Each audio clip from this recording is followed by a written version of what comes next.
For people with ADHD, the part of the brain that does that has not developed. The part of my brain that regulates everything goes offline way more than another person's. And so that's where the disability part of it comes in, is it's like there are so many YouTubers, and in particular Chloe Hayden, who plays she's an autistic actress. She plays an autistic character on Heartbreak High called Quinny. Temple Grandin might have initially, who's another awesome autistic person, gone to lots of different schools over Melbourne and also in Canada, in Vancouver. What's Vancouver like? Vancouver. Studying film. So method acting, I think what most people think it means that aren't actors is like believing that you're that person, like for real. And like my favourite actor is probably Andrew Garfield.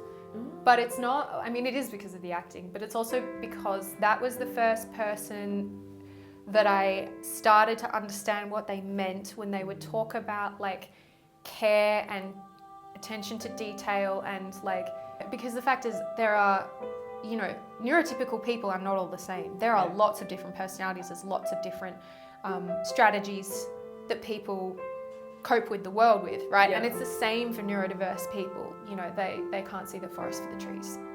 Like you could watch like Inglourious Bastards and they'll, for example, I guess I like it when a writer has put some thought into the psychology, like they've researched psychology and behaviour a bit, and so that the characters' choices make sense. It's fun enough to see a famous person when you're not expecting it. Having said that, if you see me in anything, come up and tell me. Ask for a photo because I want the attention. Emily, welcome. Hi! That's a nice chirpy hi, I like it. Yeah, I'm happy to be here. How did you get ready this morning? How did I get? Well, I got up, I made a cup of tea, made some toast, burnt the toast, made more toast, sat on my couch, watched ABC News morning thing, and then just kind of like did the hair and makeup, got dressed, got in the car, got a coffee, drove here. I really like the colour on you. It's kind of like baby pink and textured. Yeah. You kind of just want to reach over and like feel the material. It just feels very cozy. It is kind of like this weird, it's like this off-white cream, but yeah, a little bit of pink undertone. It's perfect for autumn. Yeah, perfect for the weather today. Especially it complements the red nail polish. Oh, thanks. I used to not really know how to, I was thinking about this on the way over and I was like, this would actually be advice that I would give to anyone starting out, but it sounds very vain. But I think it is important, because if you don't know what colours suit you, that can make you look older, it can make you look like sick or really, really tired. And then if you're going into an audition, it's not that looking great will get you a role necessarily, but if you look sort of weird, like something's off, that kind of thing is what subconsciously can make someone go, oh, they were good, but I don't know, there's just something about, I'm not sure. And it can be like, because I used to wear a lot of, I didn't know any of that, like what suited me growing up. And so I used to wear makeup that was really harsh on my skin and made me look a lot older. And so then you're going into like audition for a teenage girl, but you look 25 and tired.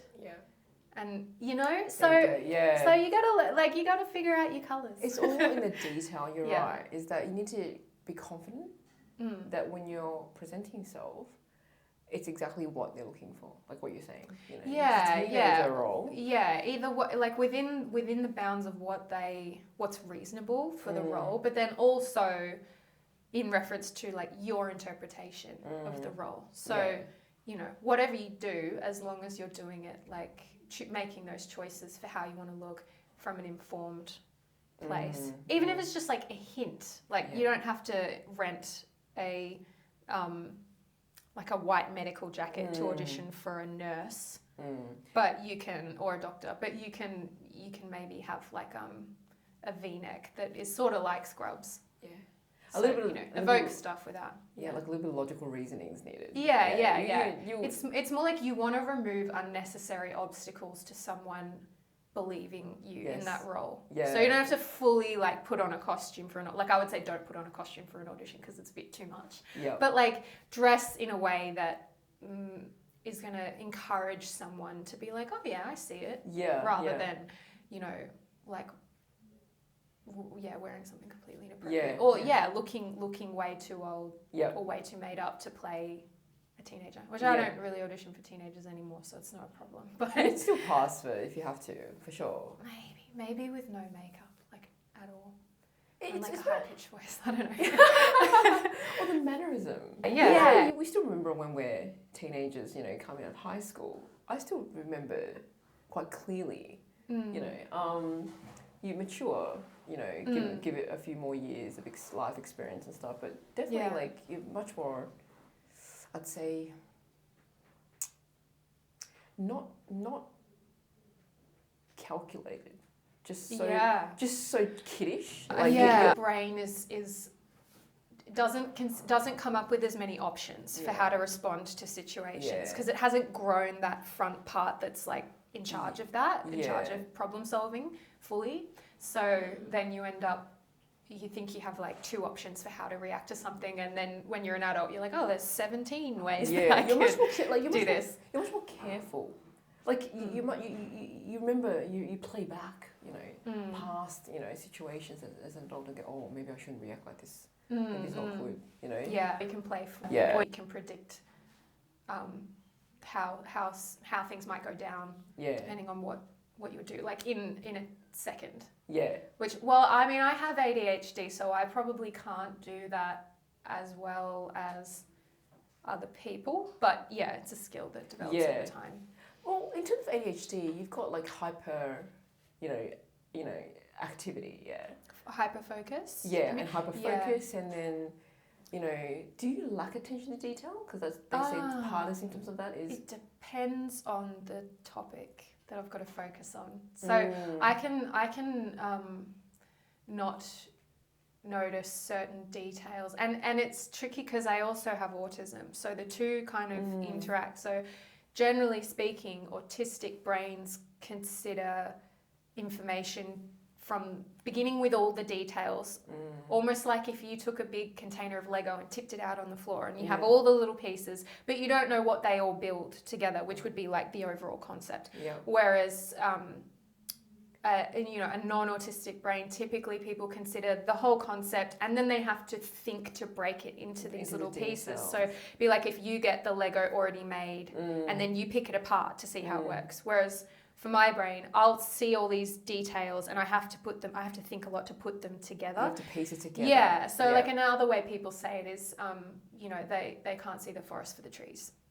Or it's not that they can't, but, you know, it's not as obvious and it takes a lot of extra questions and a lot of overthinking.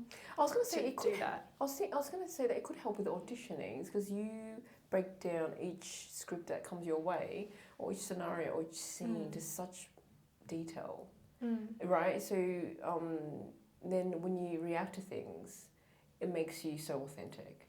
Because you might start acting and then the producer or the director might think, oh, I didn't expect this. Yeah, but it's what makes you stand out. Yeah, it's probably that's like the dream is that you have the right person coming in and having an interpretation that respects the needs of the role within the story, but also adds details that are like enhancing the storytelling and enhancing the experience for whoever's watching it. I think when I was younger, at like 10 years ago, and I was first starting to learn professional acting skills, like going to classes and things like that. And the thing with seeing all the details is like, for me, because I notice a whole lot of details all at once, I don't necessarily know which one is more important than the other. And so sometimes I would have an like I'd pick up and focus on a detail that is not really the point of the scene. But to me, that I thought that was the point, or I thought that was, you know, I'd sort of go off and like bark up the wrong tree in some sense. But then for other like stories or auditions, you might pick up on something that's bang on, and then people are like, oh wow, I never thought of it in that way. So it can be a really useful asset, because I think in general, like the more detailed a performance can be, at least even if it's just like internally for you in your own imagination. Usually the better, because it's so fleshed out. But you know, sometimes, yeah, if you kind of get stuck on something that's missing the point, you can sort of, you know. Because the roles I see, like for example, especially like detective roles, it's layered. Like for example, Mindhunter, you see the person go in to go interview serial killers. He's obviously trying to get in as much information as he can. He goes in with his knowledge of criminal profiling, and then he starts asking his questions, right? And then obviously you might see him wanting to go by what he's prepared, but you just don't know how the other person would react, like the interviewee. And then you end up seeing him going, okay, I want to change a different line of questioning. You see it all on the actor's face.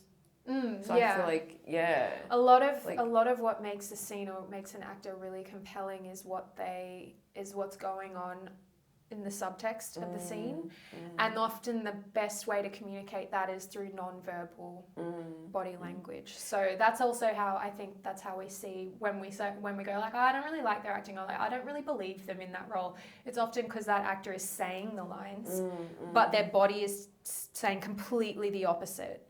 And you know, like sometimes that's really great in a scene. Like you could watch like Inglourious Bastards, and they'll, for example, there's, you know, like it could be any film, but there's plenty of examples where you have a character who, you know, if I'm trying to politely threaten you, then I'm going to sound polite, but my body language might be like cold, and I'm not going to blink, or what, you know, whatever you want to do for your performance. I get what you mean. Yeah, but then also there's times where if you're not playing like a duplicitous character like that, then, you know, if I'm like, yeah, it was lovely to see, you know, like, it's, I can't, it's going to be terrible if I just try to do it off the cuff. But, you know, you have to think about if your body is also telling the story. Yeah, for sure. Or not. Wow. So you really, so can you let the audience know about subtext? For those that want to, you know, get into industry as an actor, how do you understand subtext?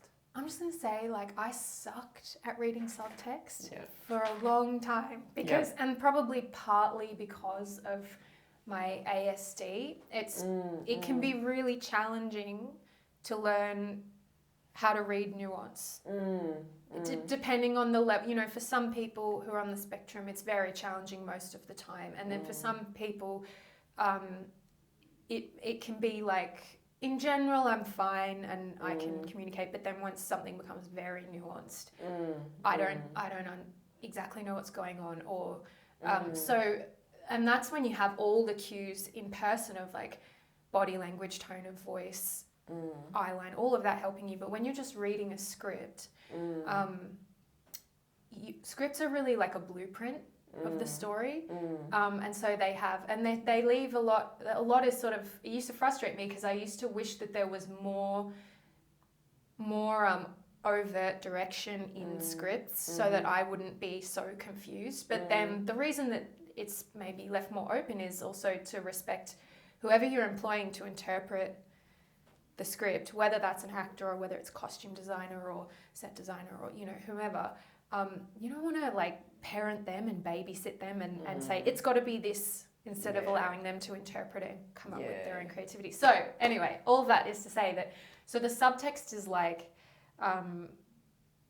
you know, you've got the text, what's literally being said, which could be the lines, the dialogue that's written. Yeah, and then the subtext is is the layers of information that people mean but aren't saying, is how I would communicate it. Like, that's how I understand it. It might not be like the literal definition of subtext. But subtext is like, you know, the meaning underneath the first layer of story. Yeah, like the example you just dropped, like, you know, your tone might be soothing.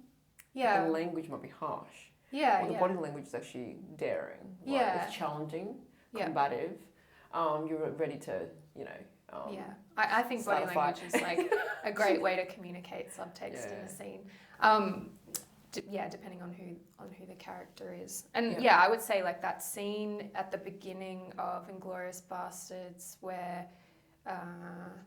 I know that. So one thing that happens with me is I do know all of these actors' names, but in the moment I have trouble recalling things, which I know we all have that from time to time, but it's like like a real issue for me. Yeah. The Austrian actor he won Oscars, and we know who he is, and I'll probably remember his name half an hour from now. But he is he's looking to find people and drinking the glass of milk, and it's like very charming on one level, but the subtext of the scene is that it's terrifying, and he's there to kill people. Yeah. So yeah.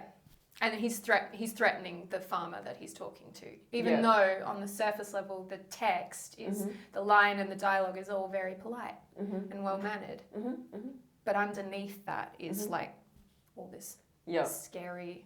What's your preferred way of selecting scripts?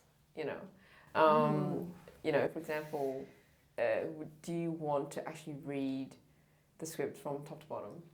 Yeah, if I can. Before you say yes to a role. Yeah, because sometimes someone can describe the story to you in a conversation and you can think like, oh, okay, that sounds great, but then you need to still read the text and see how things that I would look for are like a certain level of writing skill.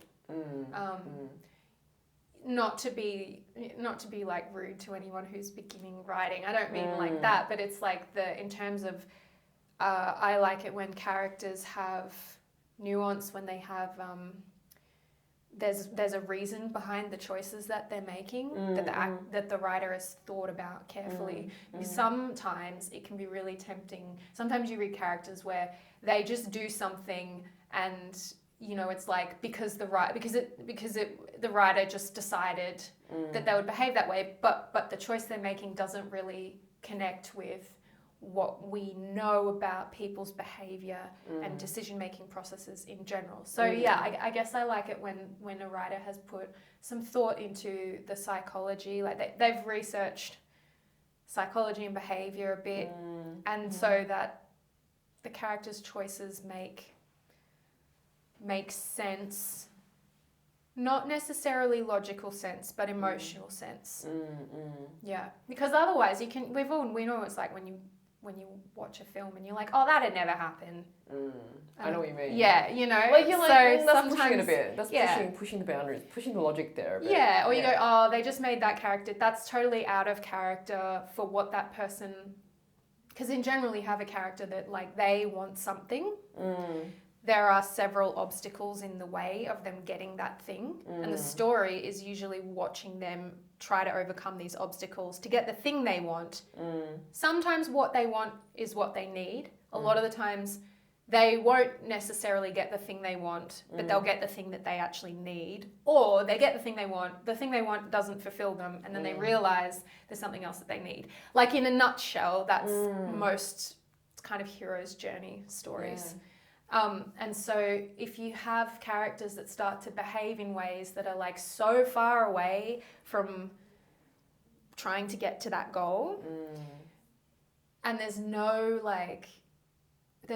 good reason for them to do that, can be like, it can be hard to keep concentrating. Well, in English class, so I try to look for them. Yeah, the English teachers teach a story to have, your characters, then a build up, then a climax. Then a reveal of some sort. Right? Would you say filming's kind of similar?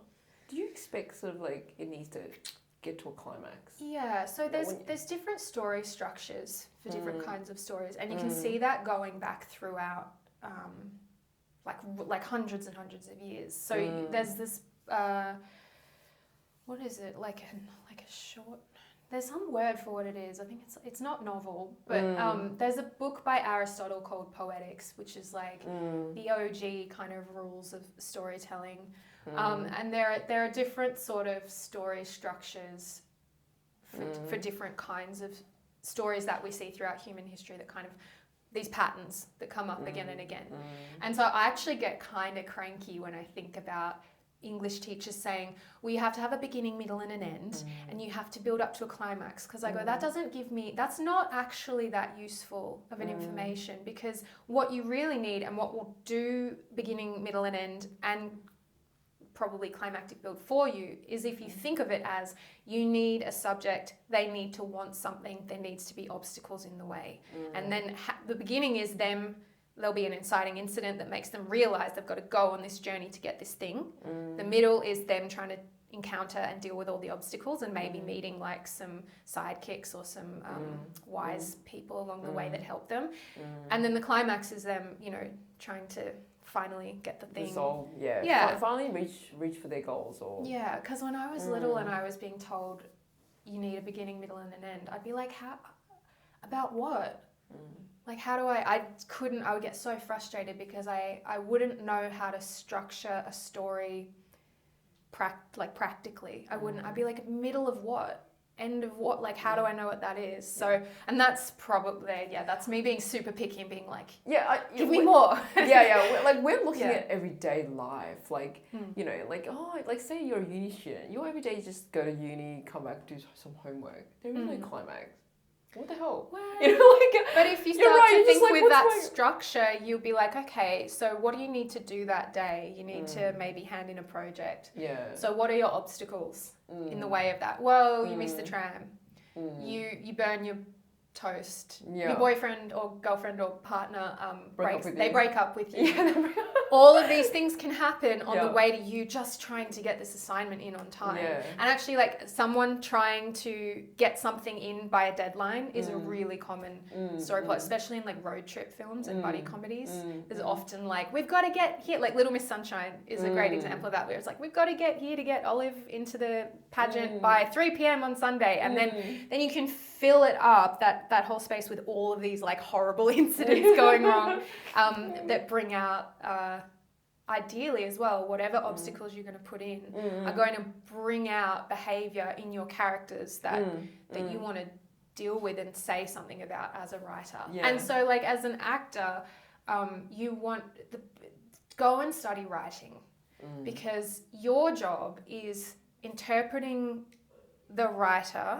So you need to be able to understand what they're trying to say, and then you need to be able to go, okay, what do I sorry, just grab the mic, sorry. Like, what do I creatively have to add to help tell this story? Because your job is to help tell the story. So you got to understand story and then be able to like add interesting bits to it from your own creative imagination. I would agree. You know what, you answered my question, because I was going to ask, have you dabbled into other parts of filming, like writing? But clearly you think it's very important that you study that. You know? Yeah, absolutely. I think it's really important to have a bit of an understanding of everyone's job on a set. Like, you don't have to be an expert. And I did not used to think that. When I first started, I wasn't really interested in what other people were doing apart from maybe the director, but I didn't really want to know anything about like how to direct. I didn't really... wasn't really that interested in learning the language of other like film crafts.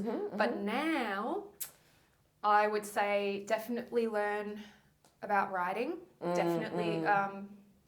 Well, directors all have different styles. So it's kind of hard to say learn about, but in general, I guess you can learn about directing. Learn about cinematography because you also have to be in that cinematography. Like, their work is, you know, capturing the frame and using light and colour and things to, and camera movement and stuff to tell the story as well. And you're going to be in that. So you need to kind of have an appreciation of what they might be trying to ask you to do. And like, I don't think you have to become an expert, but it's good to know a little bit about it, right? Would you say on set that you would contribute ideas as cinematographer to the DP? No way. No, that's their job. That's I would find that really disrespectful because for me, like, which is not to say that I wouldn't accept someone else's suggestion to me, but I'm not the cinematographer. So my job is to help them how they ask me to help them, but not to tell them what to do. And that's something I've seen other actors do. Yeah, that's why I ask, because and you have actors that are very precise, like almost like their vision, you know. They put that at the forefront of everything. Yeah, in front of everybody else's work. Which is, and they sometimes want to even change the writer's script. I think maybe more fair enough to have a discussion with the writer. If there's a problem that you're not sure how to solve creatively, then maybe going to the writer and saying, hey, I'm not if the writer's there, going, or otherwise the director. Well, yeah, the director would be the person you go to first, right? Because their job, they're kind of like the body of the octopus, and everyone else is like a tentacle. But they've got it. It all's got to come through them, right? Yeah. I don't know if that visual makes sense to anyone but me, but like they're your leader. So if you've got a problem with something, you're not sure, something's not working about the scene, and you go, I'm not really sure about this moment. I feel like, to me, this feels like it's not working, but maybe there's something I have missed. And you like politely have that discussion of going, is it that we maybe need to change a moment? Because sometimes that is the choice that people make. Is it that the scene doesn't work? Do we need to change the scene? But sometimes it can also be like, you just need direction.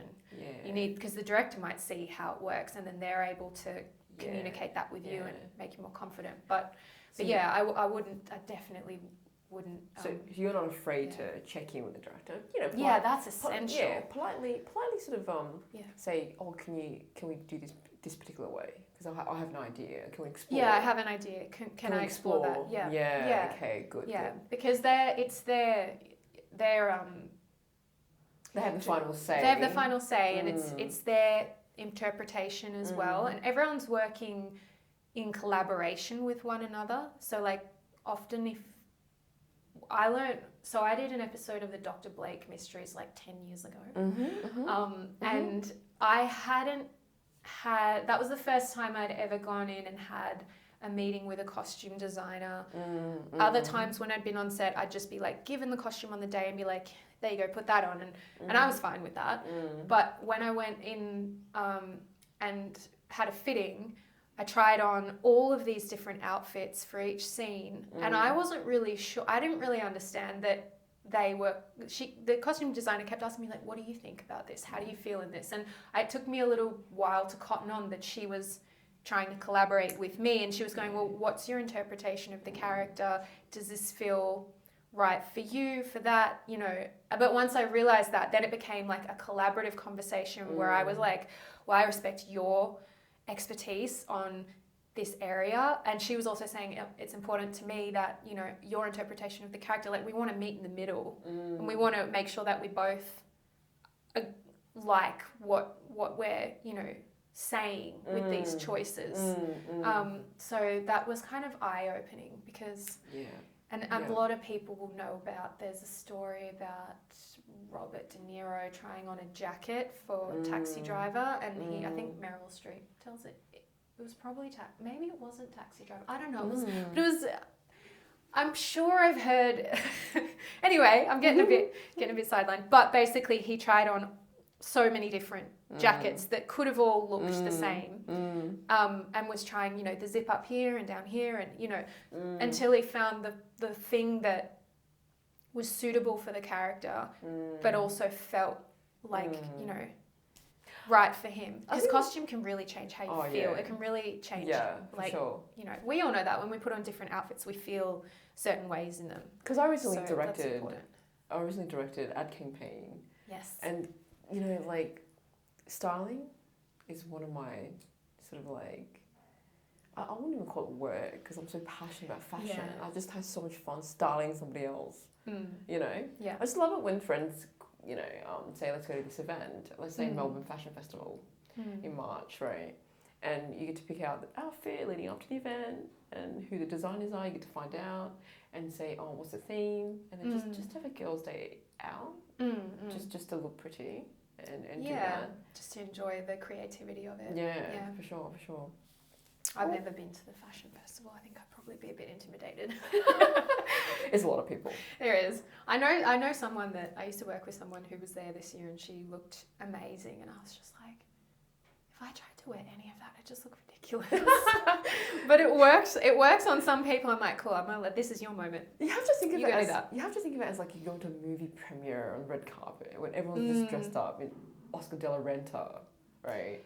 Yeah, but so you're not gonna stand out. You're just gonna be part of this. Yeah, this the scene. cohort. Some people though are so talented they can take things that are not necessarily like designer stuff and create really Make cool it their looks. style. Yeah, like the people that go op shopping and but I think that probably ties back into like having that awareness of what colours suit your skin and hair and you know, features and what cuts suit your body and all of that stuff, which is a whole other topic. Like, would you do something drastic for the role? Like, say, gain weight or lose weight or cut your hair, go bald? Yeah, like G.I. I Jane wouldn't go styles. bald.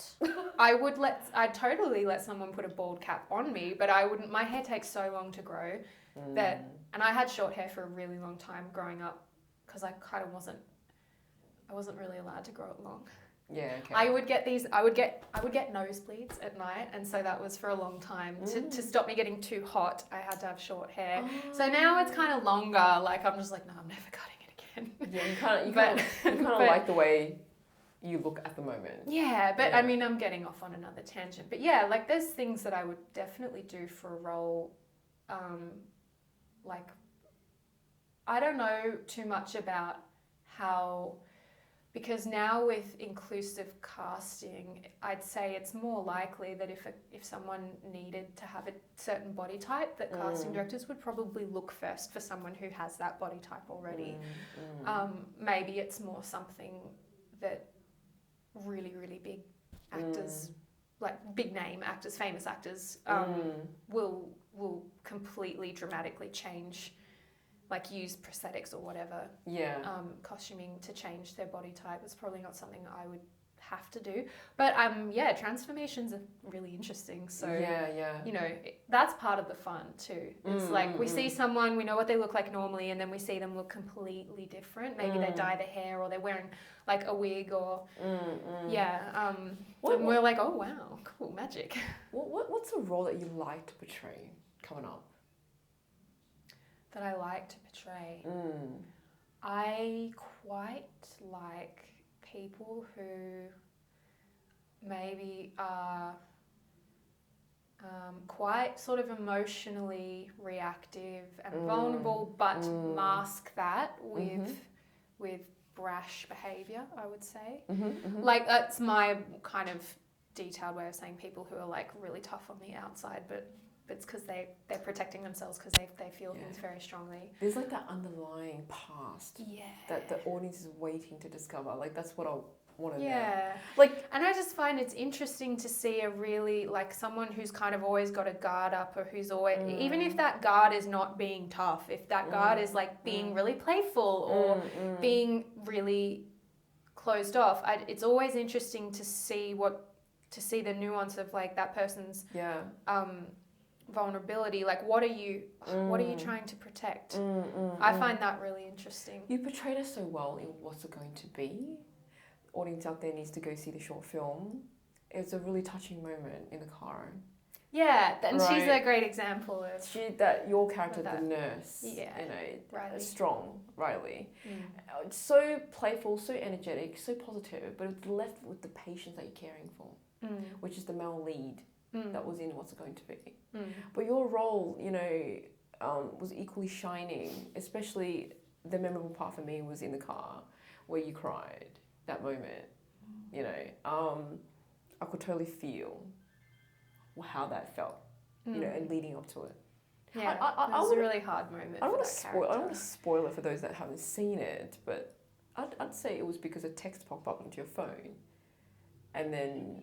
Well, so maybe you didn't want to deal with it, or you know that you're going to have to deal with it. Yeah. So the whole lead up to that that like peak moment for that character is that she's trying to avoid dealing with something that she's really, really anxious about, and she's trying to hide that and make sure no one notices that at work, and then also try to avoid anyone closer to her that might be noticing maybe that something is not quite right. Yeah. And going, what's wrong? Where are you? Those that have seen it would know what I'm talking about. It literally is like a bomb ticking away. Yeah, yeah.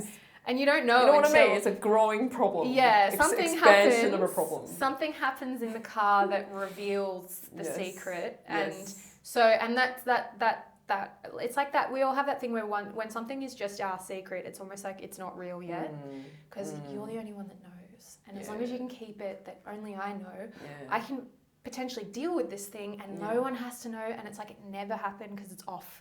It's off the record. But then it gets revealed, and then she has to deal with the horror and like and also I think the fear of that being now not her secret, and also probably shame. I think for me, like the reason my what I understood about like my interpretation of that moment is that there was so sometimes we can consider doing things that if we know we can get away with them, we'll do them. But if we know that we can't get away with them, or we get caught, we don't get away with them, we go, oh my God, I can't believe I was going to do that. And so that was like the cocktail of stuff going on for that character. You're going to have to, at that moment, you're going to have to address it. Yeah. You know, really acknowledge. Yeah. Right. Yeah. And she kind of goes through like different... she doesn't go straight to crying. She's angry. She's shocked. There's shock, and then there's frustration, and then there's fear, and then there's it's like despair. I saw all of it at the despair. At the despair. Excuse me. Edit that part out. At the despair moment on the, you know, when you showed it, I saw all of that, all of those emotions. Because we rarely. That's one thing as well that. Like younger, or not necessarily younger, but less experienced actors, myself included, we can get so hung up on learning how to cry on cue. But really, they rarely feel just one emotion. Often it is, you know, a mixture of other things. And often, like some people will get really angry first before they get upset, or some people cry really, really easily. Some people don't, but usually people try to fight tears. They rarely try to start crying as soon as a sad thing happens. And so, but that's something that actors, like less experienced actors, will try to start crying at the right time because the scene has told me that I have to. But often what looks much more interesting is watching someone fight tears. And there are like loads of actors in interviews who have said that. And it's true. And it's also, funnily enough, if you are sitting there and you think about trying to fight and trying not to cry, that's what makes it easier to cry, weirdly. I think because our nervous system knows the pattern of trying to fight tears. You're right, because certain scenes, like storyline, calls for that, fighting back tears. Like Mulan, for example. You know, the cartoon or the actual Hollywood, most recent I haven't one. Seen the live action, but I know the story. You know the storyline, and so she has to go and fight for the country, for a family, because there's no boys in the family, or the dad's too old. So actually, I rewatched. It's like she's clearly female, but then she has to do so much. Yeah. She used to hide a lot. Yeah. I rewatched the cartoon Milan like a month ago. Yeah. And I hadn't watched it since I was much younger. And it was one of my favourite films when I was younger. And I watched it and I was like, far out. Like the themes in this are so full on for children. Yeah. And I know what it was like to watch. I mean, it's one of my favourite Disney films because she's so awesome. But I forgot that like there's this moment where they're singing this quite cheerful song while they're like walking along, and it's funny because it's all the other soldiers like pedestal ideas of acceptable women, and that's sort of silly and funny. And then straight away they cut to like this desolated area where there's been war and where everything was set on fire and clearly everyone's been murdered. Including a child with the little doll left behind. And it hit me. I was just like, I had to pause. Like, I paused it. It's hard to.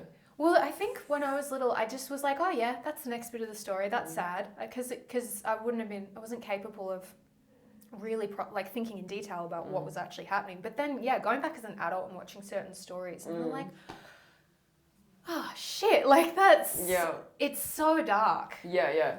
Now you mentioned 10 years ago you were on set of Doctor. Did I go off on another tangent and Oh, then no, stop no, you no. from asking what you were going to ask? Oh, no. There is no... I do that. ADHD.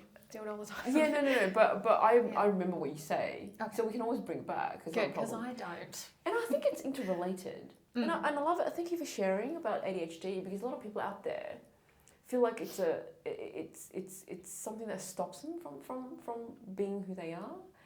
They feel like they're not accepted in a society where most people are neurotypical. And feelings like shame and frustration and disconnect, because you react differently, like what you were saying about Lego blocks. You look at every little detail before being able to like realize what the overall and the neurotypical people processes it slightly differently. But I feel like we need to be better at bridging that. I think just having a better understanding of each other. For sure. Because there can be a little bit of, there starts to be like an us and them thing that can happen within both communities, either, the neurodiverse and neurotypical communities. And I don't think that's necessarily helpful. Because what's the fact is we all live together in communities and we need to be aware of each other and how to work most effectively and supportively and efficiently with each other, because then everybody gets where they want to go faster and we get along better and we thrive as a community. Whereas when we kind of go, I hate neurotypicals, we're so much better. Like I don't really love that. You don't want to go personally in segregation mode. You are in one camp and I'm in the other. And we can be aware of our differences without othering each other, because when you other somebody else, you're that separation is also like a value assessment. It's also going, you're different and therefore not valuable like me. When did you find out that you were on the spectrum? Did you find out as a child? Or? Well, I found out officially last year because I got tested. But like with many late diagnosed people, there were always signs growing up. There were always things happening. It's kind of like I had inklings, and I would have certain like dramatic experiences that felt really powerful to me, but I didn't understand why. And occasionally I remember being about like 18. I was actually really interested in autism when I was in year 12, because I wrote an article on it, which I ended up like kind of writing again in one of my final exams, which was about inclusivity for high school kids who were on the spectrum. And it's just I was interested in that at the time, and I used to find it, like unsurprisingly now, I used to find it frustrating when we had kids who were more obviously on the spectrum in my year level, and people would be really mean to them, even though we knew that person, people would get frustrated at them for not being able to communicate the same way, and I'd be like, but we know that's to an extent, that's kind of out of their control. It's harder for them. So why are you getting so angry, and why are you choosing to be cruel and humiliate that person when there's not that much that they can do about it? Because they are wired differently. The brain. It's not their fault. It's not that person's fault. I mean, and that's not just like we all have to be accountable for our behavior to some extent, right? It's not to say that you can't expect people on the spectrum to behave, because the fact is there are neurotypical people are not all the same. There are lots of different personalities. There's lots of different strategies that people cope with the world with, right? And it's the same for neurodiverse people. Like you've met an autistic person, you've met one autistic person. That doesn't mean everybody is like that. And that's why it's considered a spectrum, is not because you can be a little bit autistic or like very autistic. It's because for each symptom, for each challenge, people will present with a different level of challenge per area that's affected. So but you can get a huge blend of differences. I was reading medical journals where they were saying that some could be I'd say socially not so how do I say it? awkward, like they'll be socially awkward. Yeah, they might not pick up on the same the nuances. patterns. Yeah. And also they might feel overwhelmed if overstimulated. overstimulated when there's a lot going on. How do you cope with some of your symptoms? So I don't. There's certain things that I don't struggle with as much, or in general are not a problem but can become a problem. So like for me, I have no problem making eye contact, for example, which is something that most people think of when they think of an autistic person. They think of someone who can't look them in the eye, someone who maybe someone who has difficulty speaking or speaks in a monotone or uses unusual word choices. Like this is like the Sheldon from Big Bang Theory or, Rain Man. That's what most people, that's that kind of sort of stereotypical idea. But obviously I don't have those challenges in particular, but I do have I'll have challenges understanding like the nuance of certain communications. I can't really tell. Well, do you prefer it to be more direct? Direct is good. Yeah, direct, if you have something very important to say to me, I much prefer someone to be direct, because if they infer it, there's a chance that I won't notice what they're saying. Yes. Or sometimes like I've gotten better over the years, because before I knew I was autistic, I was having problems communicating. Like I was being really awkward, say, and or saying the wrong thing, putting my foot in my mouth, because I wouldn't really know what was acceptable and what wasn't. And I ended up going and buying books on like body language and like all the classic like business communication, like books like that. To learn all of those patterns that I was not picking up on naturally. And also like verbal as well, learning how to have, how to have certain conversation strategies that wouldn't be how I used to approach, like asking open-ended questions or mirroring people to get them to tell you more. So there's little things that I've worked on over time, but areas I still struggle. Like if I'm in a situation, like a context that is unfamiliar to me, I'm way more likely to not really get what's being said. Or if someone's trying to subtly communicate, like, shut up to me, I'm not gonna notice. And I've said that to people, I'm just like, listen, if it's really important, like, I'm not gonna get mad, just say what you mean. You prefer to say just zip it, or... Well, not like that, but quiet, please. Just be like,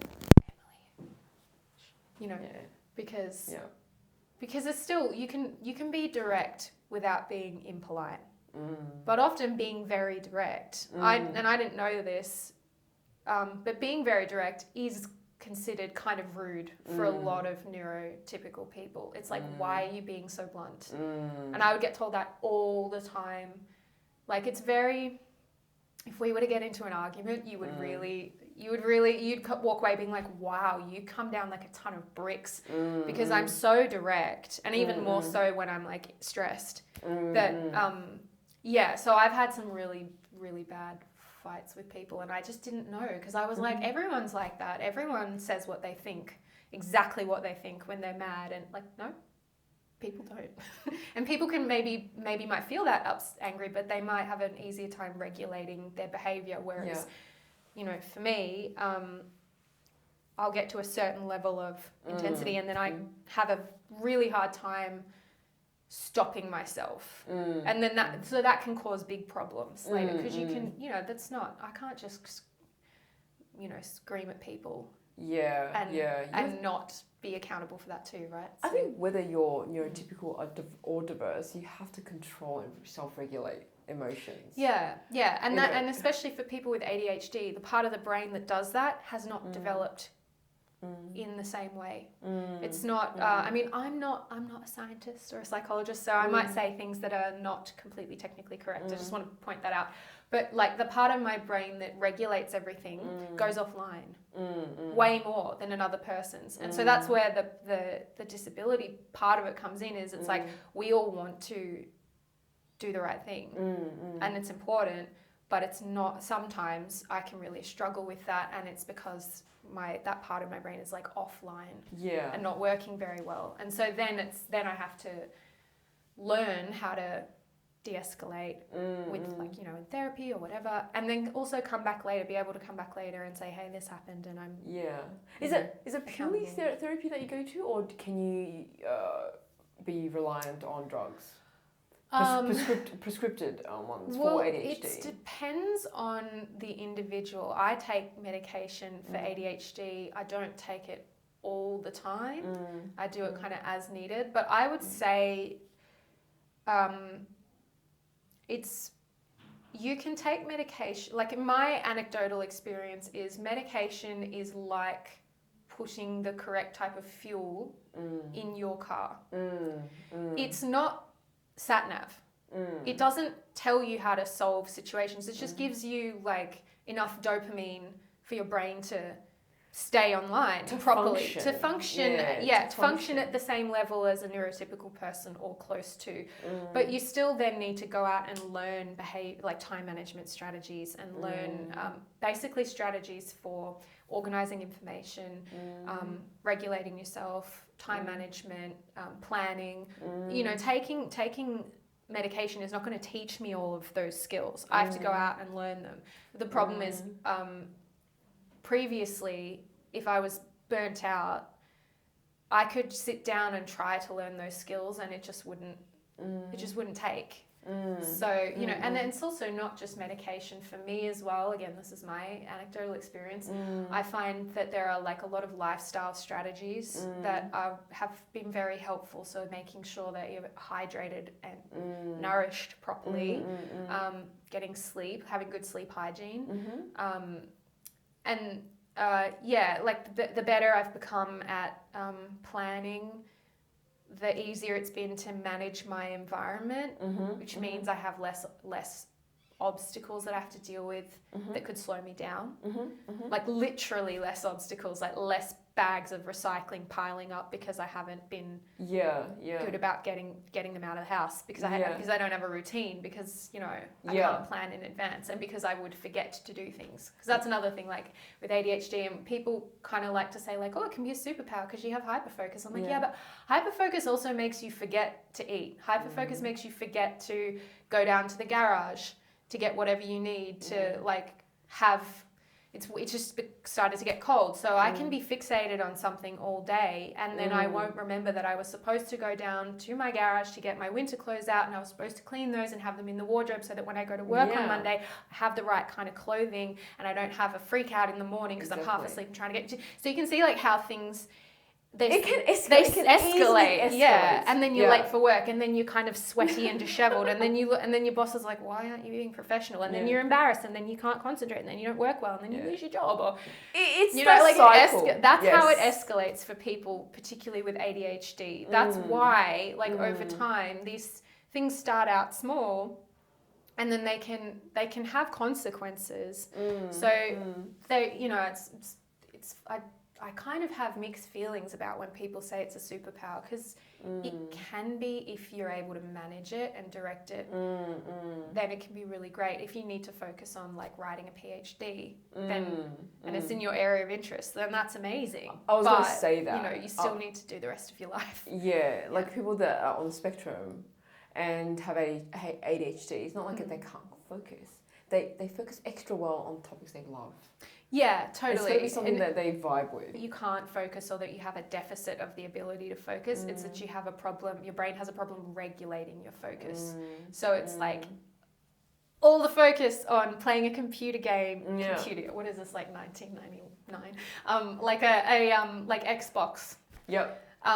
You can focus on that for hours, and also partly there's information to suggest that part of the reason that it's very easy for a lot of people with ADHD to focus for a long time on video games is because video games give you an instant response as you interact with them. Whereas like a sheet of maths homework is not going to talk back to you. you know, you can write your answer, nothing happens. So you get no dopamine from that interaction. But a video game is, and especially like scrolling on social media, that's designed to like give you a little hit the longer that you do it. So, you know, and that stuff's addictive for the average person. So it's really, you know, Instagram is so addictive. Everything is flashing at you. There's lights, there's buttons to press. Yeah.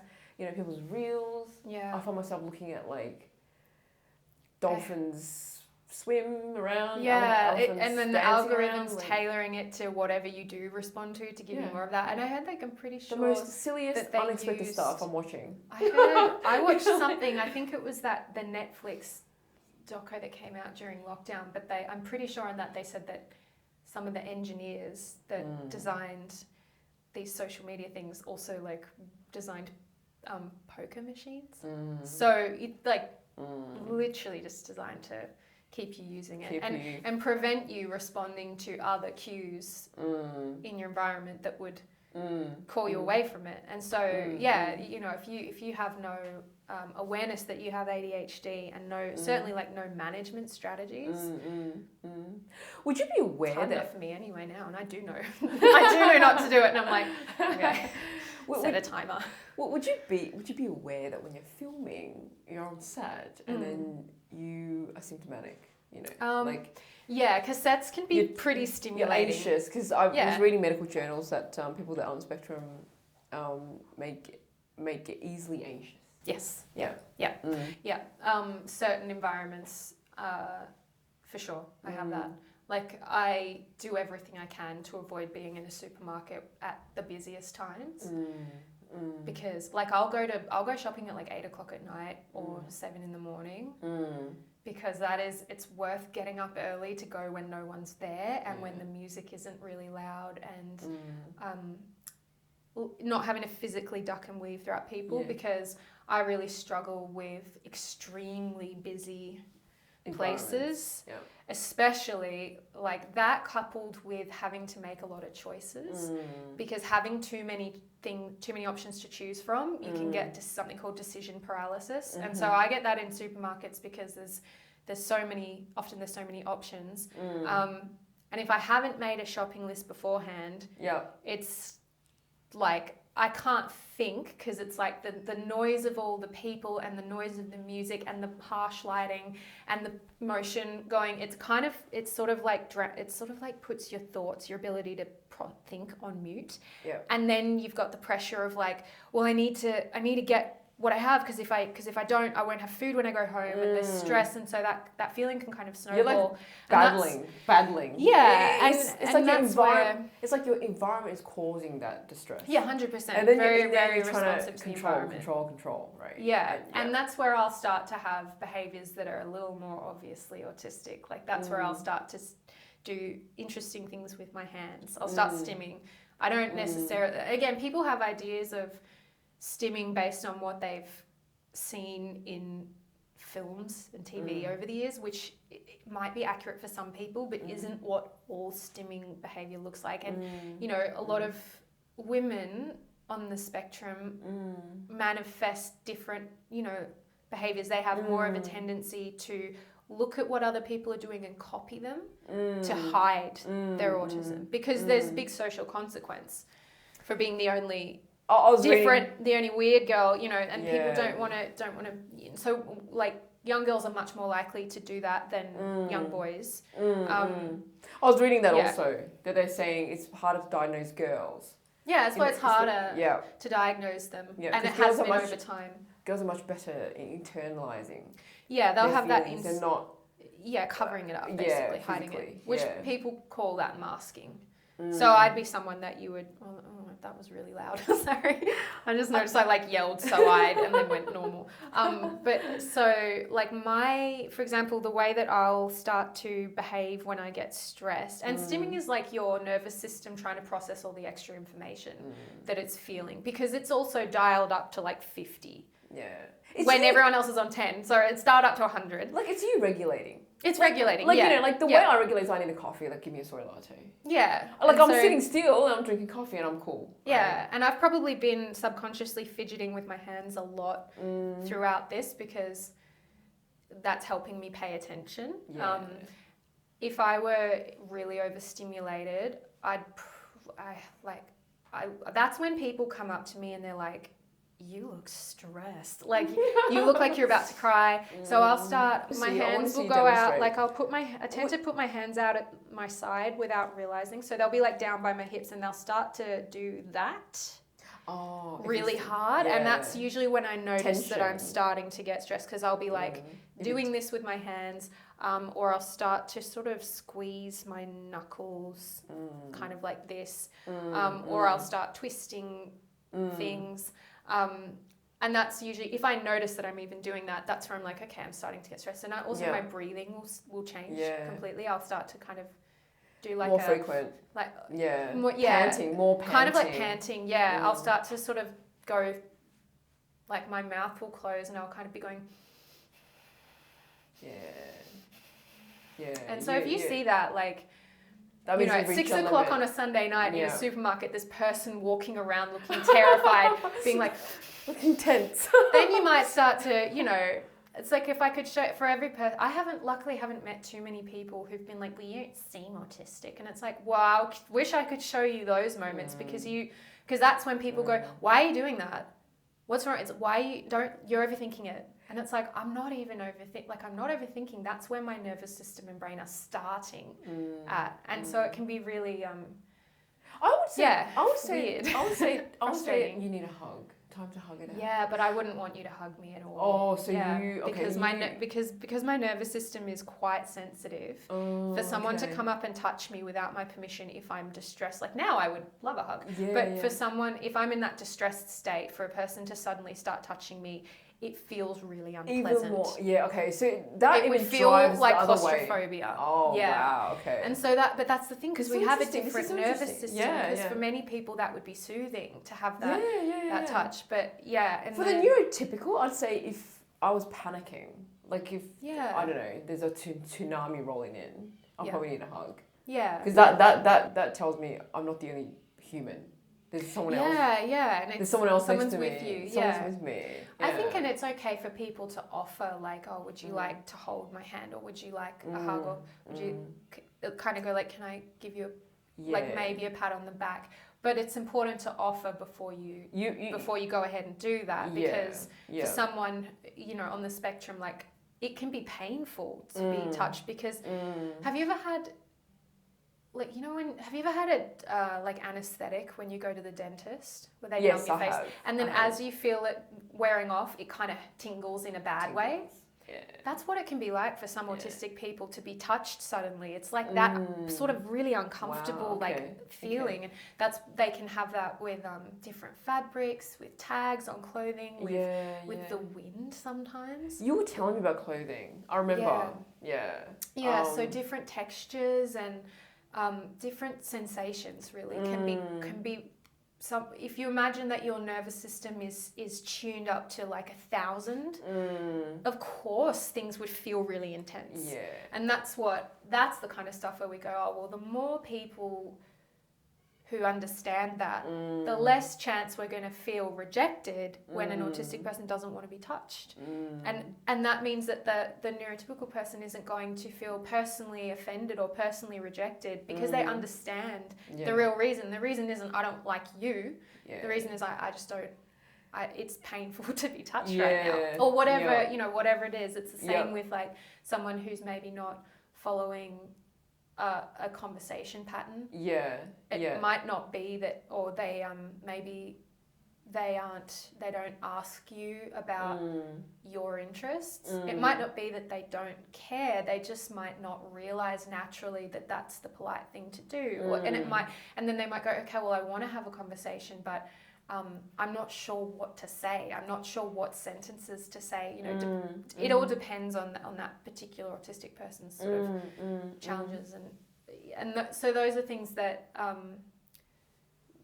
neurotypical people tend to kind of naturally pick up on as they go through life. But some autistic people don't, and so they need to go and learn those skills. And we all have that to an extent. Like, there are plenty of neurotypical people who learn certain conversation skills to be more charming, so that they can do better in a business meeting. So we can all, we can all, a lot of us, like, we can all relate to certain ideas, sure. but it might be that someone, you know, you need to have enough of them and they need to impact your life to qualify as autistic. Yeah, it's like communication it's different to relating. skill, you know. Yeah. And the neurotypical people are not, we're not sort of like, it's not something that we don't need to focus on. Like, we equally need to focus on that, you know. Yeah. Yeah. So, you know, the neurodiverse people may need to understand social cues, what's socially acceptable, majority-wise. Yeah. And ideally, neurotypical people need to not choose cruelty and bullying when they see behaviour like that they don't, that feels odd to them.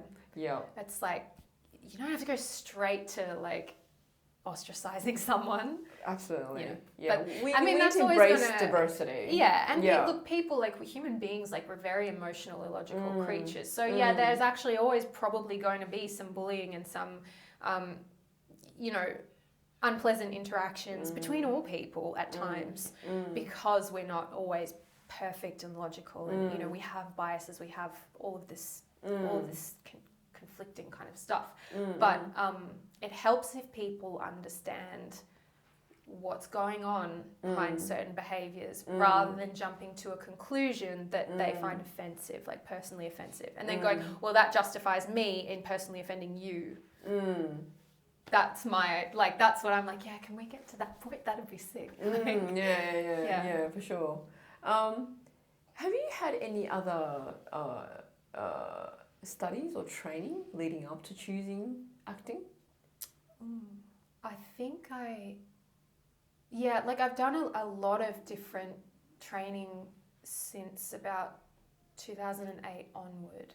But before, and that was when I was in high school, and that started with, I would go up and do like teen courses at VCA on my school holidays. But before then, I have a hard time pinpointing when I first became interested in acting. Because it was from a really young age. It was like I was interested in it before I understood what it was, really, because I would watch films, and I used to think that every time I put a tape into the VCR, that the actors had to act the show every single time. And I was like, how do they know when I'm putting the tape in that that's the time they have to get up and do the movie? So, like, I was really young. I didn't understand that it was like a recording. But I always remember thinking, like, I want to go wherever they are. I remember watching Hook, the Steven Spielberg film, which has like incredible production design. And I literally, it was as simple as like, oh, that looks really cool. I want to go to that treehouse where the Lost Boys live. And I wanted to get in on the adventures in those films. So that's where it would have started. I probably would have been about 3, but I didn't really know what an actor was at that point. Anyway, so yeah, for a long time it was just, I started doing ballet when I was like 6 or 7. And so the first times I was performing were doing the dance concerts. And then by the time I actually was able to start doing actual plays, I was already interested in acting, but there wasn't much of an opportunity. But then it was like high school plays, and then the kids courses at VCA. And from that, from one of those in year 12, there was a casting agent in Melbourne that was looking to cast this role, and they'd sort of said, oh, we've been searching far and wide, and they emailed VCA and said, have you seen any young actors from your courses coming through? Can you send them our way? And so then I got an email from VCA saying, hey, this casting company are looking to cast a girl in this movie, and you can submit your photo if you want to audition. Doesn't guarantee that you'll be asked to audition, but you can submit to them. And she was like, please submit only if you actually look like the character description, which I kind of did and kind of didn't. But I was like, oh, I'm not gonna not. I'm not gonna send my photo. You just attempt, honestly, just the application. Like, to all the budding actors out there, just, even if you're not 100% suited to the role, I'd say just Yeah, let someone else choose to not give you that opportunity. Yes. I mean, it is important. It is important to not waste people's time. Yeah. You know, like you if want they to say submit tall, for stuff. Yeah, if they're tall and you're not tall, then don't bother. Don't bother, right? Yeah. Right. I'm saying like minor things. Yeah. Like the length of your hair. Yeah, there was something that they be... were like long hair, and I think they said brown hair, and I have like ginger, very very light warm brown hair. If you know, so I didn't have brown hair, but I was like, nah, well I can dye it. Yeah. And so that was how I did end up getting to audition and getting a call back, and that particular role didn't move forward with that project didn't move forward, but that was my first experience of going to a professional audition with like zero actual professional training or experience. So you studied apart from the VCA. Well, I didn't study in the 3-year course, but I did then when I finished high school and I moved up to Melbourne, I did their 1-year foundational course, which was awesome.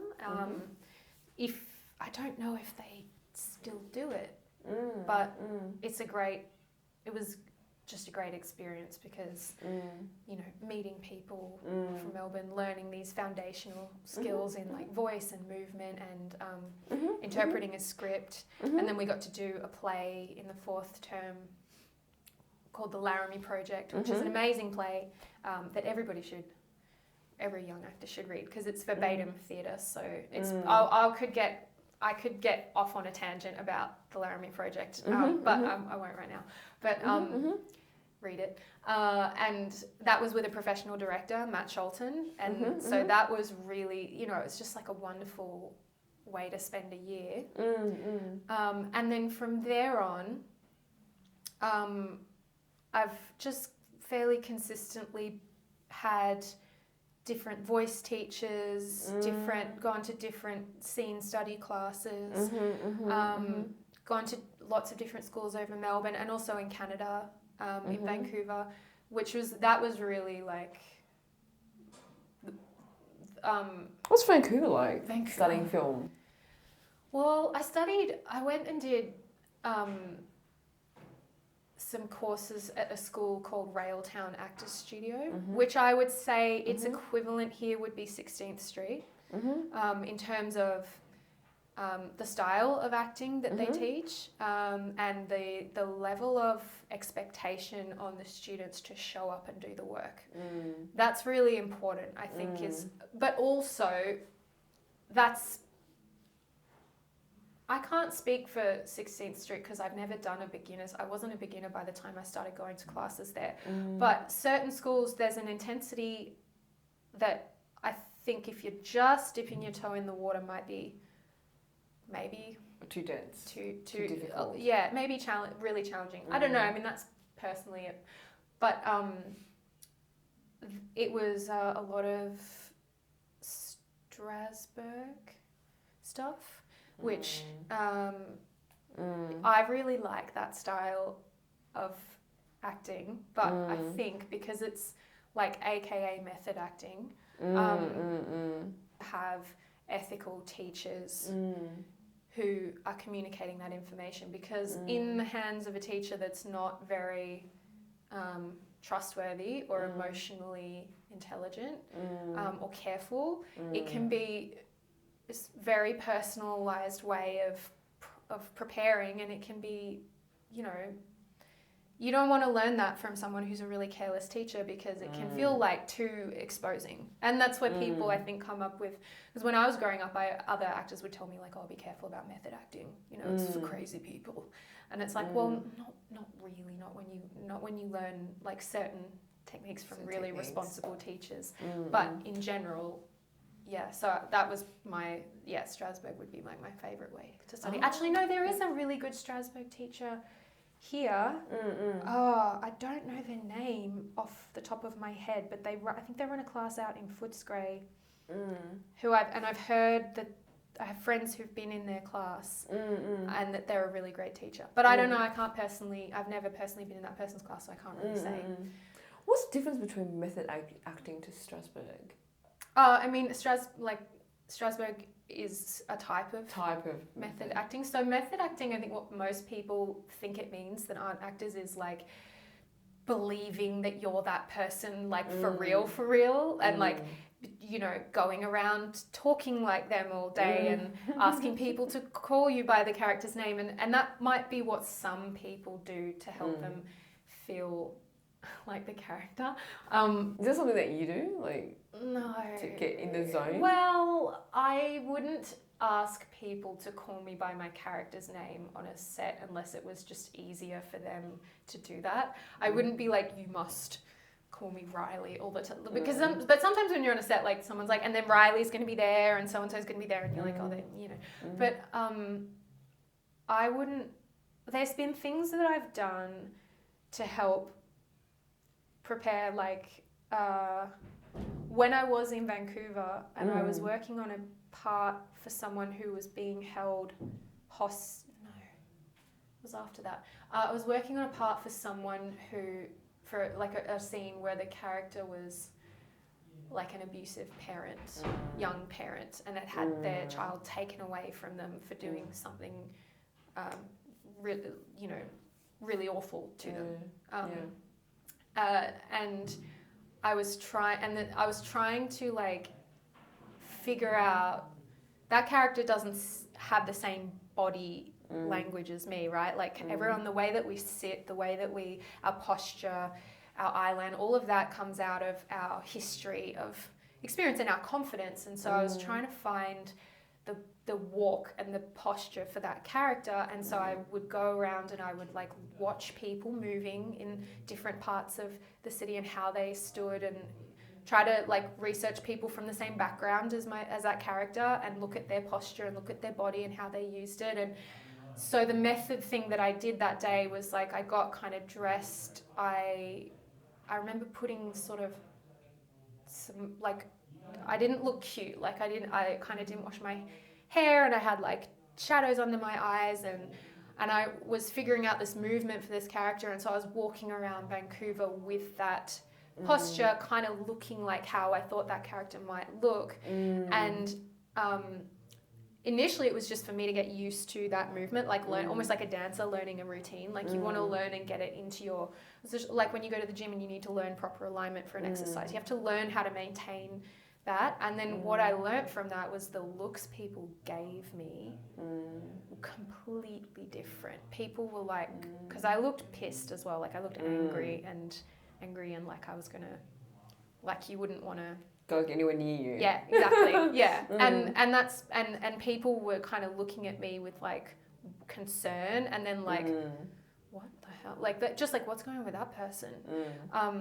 And so that's an example where like, yeah, that's method, because I'm going out into and behaving like this person, and I'm noticing what happens, and I'm walking around as if I am really that person.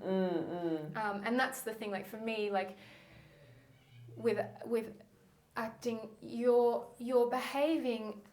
consciously behaving as if you are that person under those circumstances, even though you know that you're not, but you're kind of trying to ignore that you know that you're not. Like you're suspending your disbelief between action and cut, or in rehearsal time. So that's what it means, I think, and there's another technique called substitution, which is where if you have someone from your life, doesn't actually have to be a person, it could be like an object, it could even be someone you don't know, like it could be a celebrity. But if you've got your scene, you're working with your scene partner, you've analysed it, you know what the dynamic of the scene is, and you know what the conflict is between these two people, you know who's got higher status or lower status, all of that, and you can start to go, okay, do I have a similar person to this dynamic for me in my life, or do I have a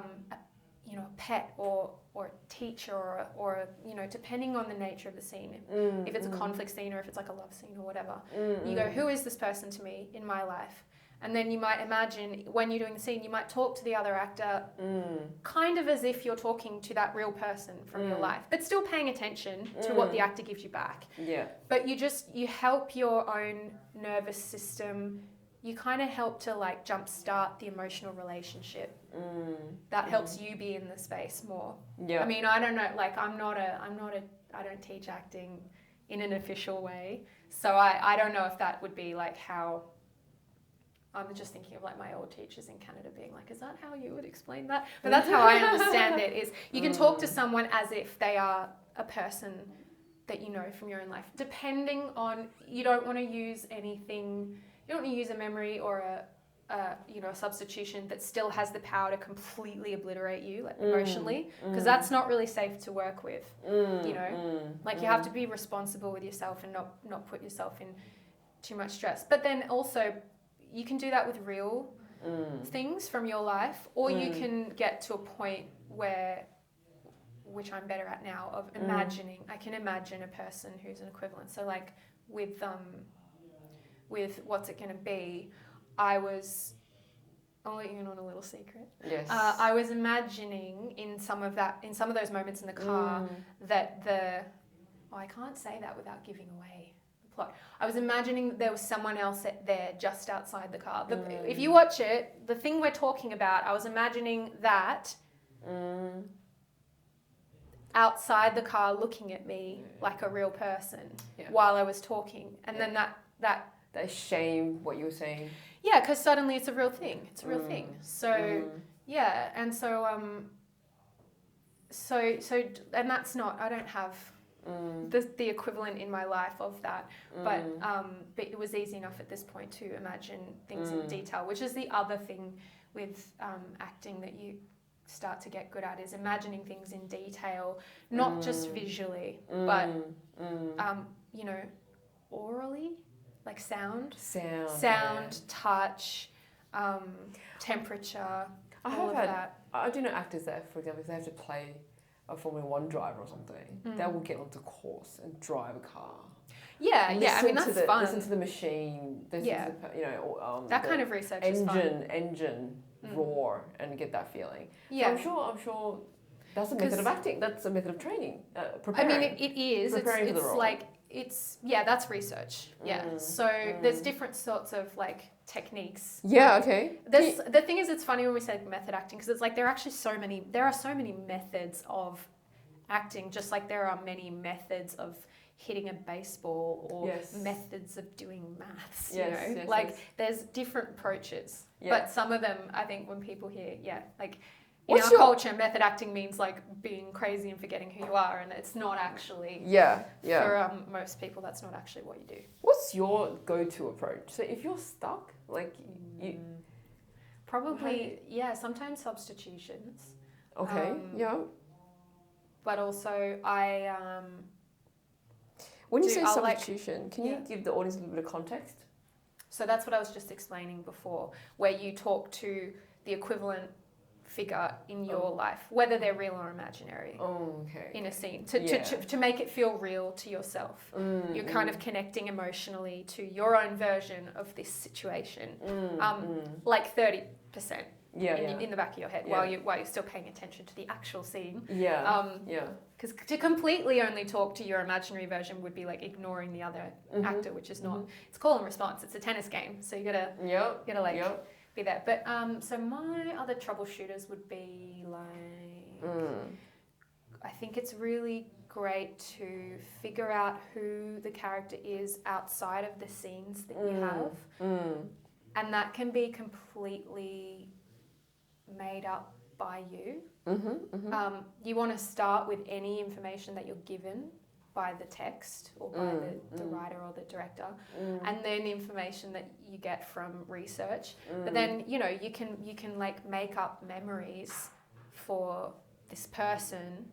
You're kind of getting to know them the same way that you get to know a new friend or a date. You can, and like I will sometimes go online and find like 50 questions to ask your best friend quizzes, and I'll go through, and I won't necessarily force myself to answer every single one, but any question that jumps out at me, like what would be good, like. Sometimes it can be something as seemingly meaningless as like, what's your favorite food? But then you go, okay, all right, you can just, it doesn't have to be right either. You can just say, all right, it's pavlova. And then I'll go, right, okay, what does this character know? What's their memory of that? And then that might be like, oh, they learned to make this with their neighbor who would babysit them. And then you can think of, and that's where I used to get hung up because I just think visually. But it's really important to go in and make up details to do with all of your senses. So like, what did it sound like to be, did they whisk with a hand whisk or did they use beaters? What did that sound like? What was it like to taste that mixture for the first time? Did they think it was gross that it was raw egg? Did they think it was amazing because it looks like clouds? What did the person that looked after them look like? What was the tone of their voice like? What were their hugs like? What did you do while you were waiting for it to cook? Were you like anxious because you wanted to get it out of the oven now and you couldn't believe you had to leave it overnight? How old were you? Like, you can really start kind of spiraling off and what was the weather like that day? What was the weather like in the town that you grew up in? Was it mostly cold? Was it mostly hot? All of those sensory details they start to make the character feel more like a real person and more like your best friend. Yeah. Because you're kind of becoming that character's best friend. Yeah. And I used to get hung up on, well, how do I know that what I'm making up is right? And you don't know. That's where the creative interpretation comes in. Is like, what is interesting to you? What makes them feel more alive to you? And then you can go to your director and say, this is what I'm thinking. And they might steer you away from certain things, but towards something else. But it's about coming up with those memories and details, because even if you don't even stop to think about them in an actual scene that you're doing, they're there. They feel better than an empty page, because that's where people go like, oh, I don't know what to do, because you haven't enjoyed the process of like making it. I know this actress that would color code the script, so she's going through a journey, right, into the palace, and and like break it up into beats. She needs to become queen, and so it goes into a dark period as well. Yeah, that's really clever. You have to morph into something so strong, so resilient, so conniving. You got to scheme to get into position. And people highlight a bit like Game of Thrones, Yeah. So you go through. People have so many different approaches. There's a kind of emotional prep work that you do, and imaginative, and then there's like technical prep work, like learning your lines or breaking up, highlighting the script. I might steal that, like use a different highlighter. I'll use a different highlighter for different beats of a scene. Yeah. So beats are like, this thing happened, then this thing happened, then this thing happened, and that was a tricky thing to learn to read into the scene as well. It was like when you notice something changing, a new piece of information that changes the scene, you can cut a line through it and go, right, so this is how we start, then this happens and I change my intention, and then this happens and then I have to do this now. And using a highlighter to show that visual change is a really great idea. Some people just do annotations, they just handwrite things. Some people don't write on their scripts at all. She did like green for pleasant, this is a comfortable scene. Red for fiery, she's gonna have to go to intensity. Then black for like when she seeks revenge. So as soon as she's black, she already knows. It's just a quick way. It's a quick way of doing it, right? Yeah. At a glance of a script. Yeah, which is super helpful if you're on a busy day. Because acting can be so difficult when even like on the day, the scheduling, the directors can't help but, because they've booked this particular setting for only a couple of hours. Then they have to migrate. Right, shoot out of sequence. You're shooting out of sequence. Like you're seeking revenge, which is the very end of the storyline, and the next scene cuts into your beginning. Yeah, like you're falling in love or something. You're falling in love, you're only 17. Yeah. So you have to go from like 17 years old to like 35. Yeah, and it's I think a lot of times people try to do that through like the mindset, whereas as I've gotten older and more experienced, and this was something that I think Railtown in Canada was really helpful for me to learn, is like sometimes the way in and out of those moments is more of a physical thing and a behavioral thing than like what are the right thoughts or feelings to be going for, and you have to be able to jump in and out of different things, which means you have to know what those behaviors what the patterns of those typical behaviors are, and that's where studying people in general and like behavior and psychology and that's where that just becomes like a necessary part of, you need to develop an interest in all of in all of that because that makes it easier to get where you want to be. It's knowing like, okay, usually, like as a baseline, as the pizza base, yes, generally if someone's sort of anxious, maybe they're fidgeting, maybe their shoulders are tight, maybe their breathing's different, and you can really start, you could sit here and if you draw your shoulders up and back and up to your ears and you start breathing quickly through your nose and then going like, I'm doing something really obvious there, but if you were to start doing that now, you would start to feel uncomfortable. Yeah. Because often those states, they begin in the body. So then learning like, okay, what actually happens in these different physical states in general is a good way to start. And especially like, what are other people like when they are in this state? What am I like? Because you might be different. Your way of feeling something or expressing something might be, or handling a particular situation is most of the time going to be very different to the characters. So you have to be able to like know yourself, know your own patterns, but also know other different kinds of people's patterns too. Would you say you're the type of actor that needs to feel the emotions first before you display it? Or can you be, are you a logical type of actor where probably, the script says, this scene says you need to be sad, so then you need to prepare sadness, feeling of despair. I don't think I know any actor that is like, yay, when they read instruction on the script being like, they break down crying. It's like, hey, maybe I will, maybe I won't. I can't, because it's kind of like the first thing that kills that dead is the expectation that you have to do it. Because that just creates like instant fear of like, I'm not going to be able to do it. Yeah, or like, I'm not going to be able to do it right there and I don't know. So, and then Emily, who directed, other Emily, Kotrocki, who directed What's It Going to Be, she didn't anticipate me getting upset in that car scene. She hadn't thought of it that way. So then when I did, she was like, oh, whoa, I didn't know you were going to do that. And then but it's not bad. It worked in the scene. And so the thing is like, depending on who's interpreting the scene and the story, you might find emotion, you might become moved in one area that no one's expecting it, and you also might not in another area. And for those times, you get a menthol tear stick and, and you make it happen mechanically. But you prefer a little bit of freedom and flexibility to have that interpretation on set, not stipulated. Like, you must give me and I probably can, an emotion now. I probably can do it now more easily if someone said you need to be upset in this scene. I probably can do it, but a lot of the times, like most of the really awesome writing that I've been lucky to kind of get to interpret, you don't need to tell the person that it's time to cry, because actually the story in itself like is moving. And sometimes something might move me and it's not appropriate for the character that I'm playing to cry.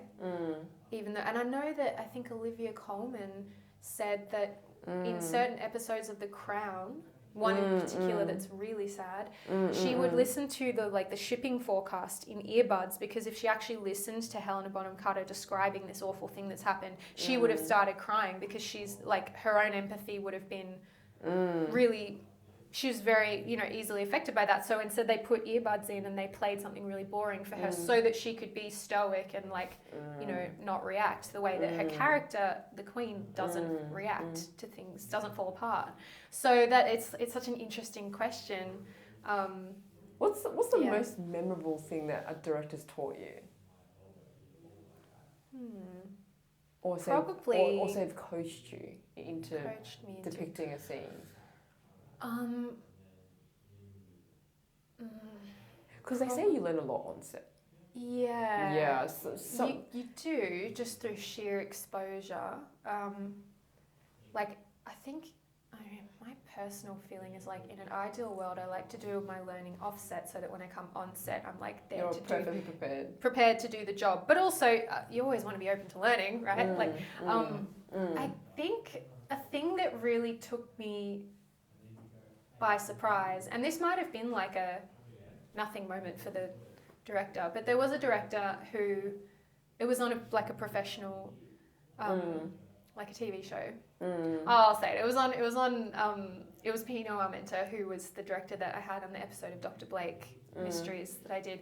And we were like, you know, between scenes, and I was kind of walking through somewhere, and then he was walking somewhere, and he was like, "Oh, Emily, how are you feeling about the scene?"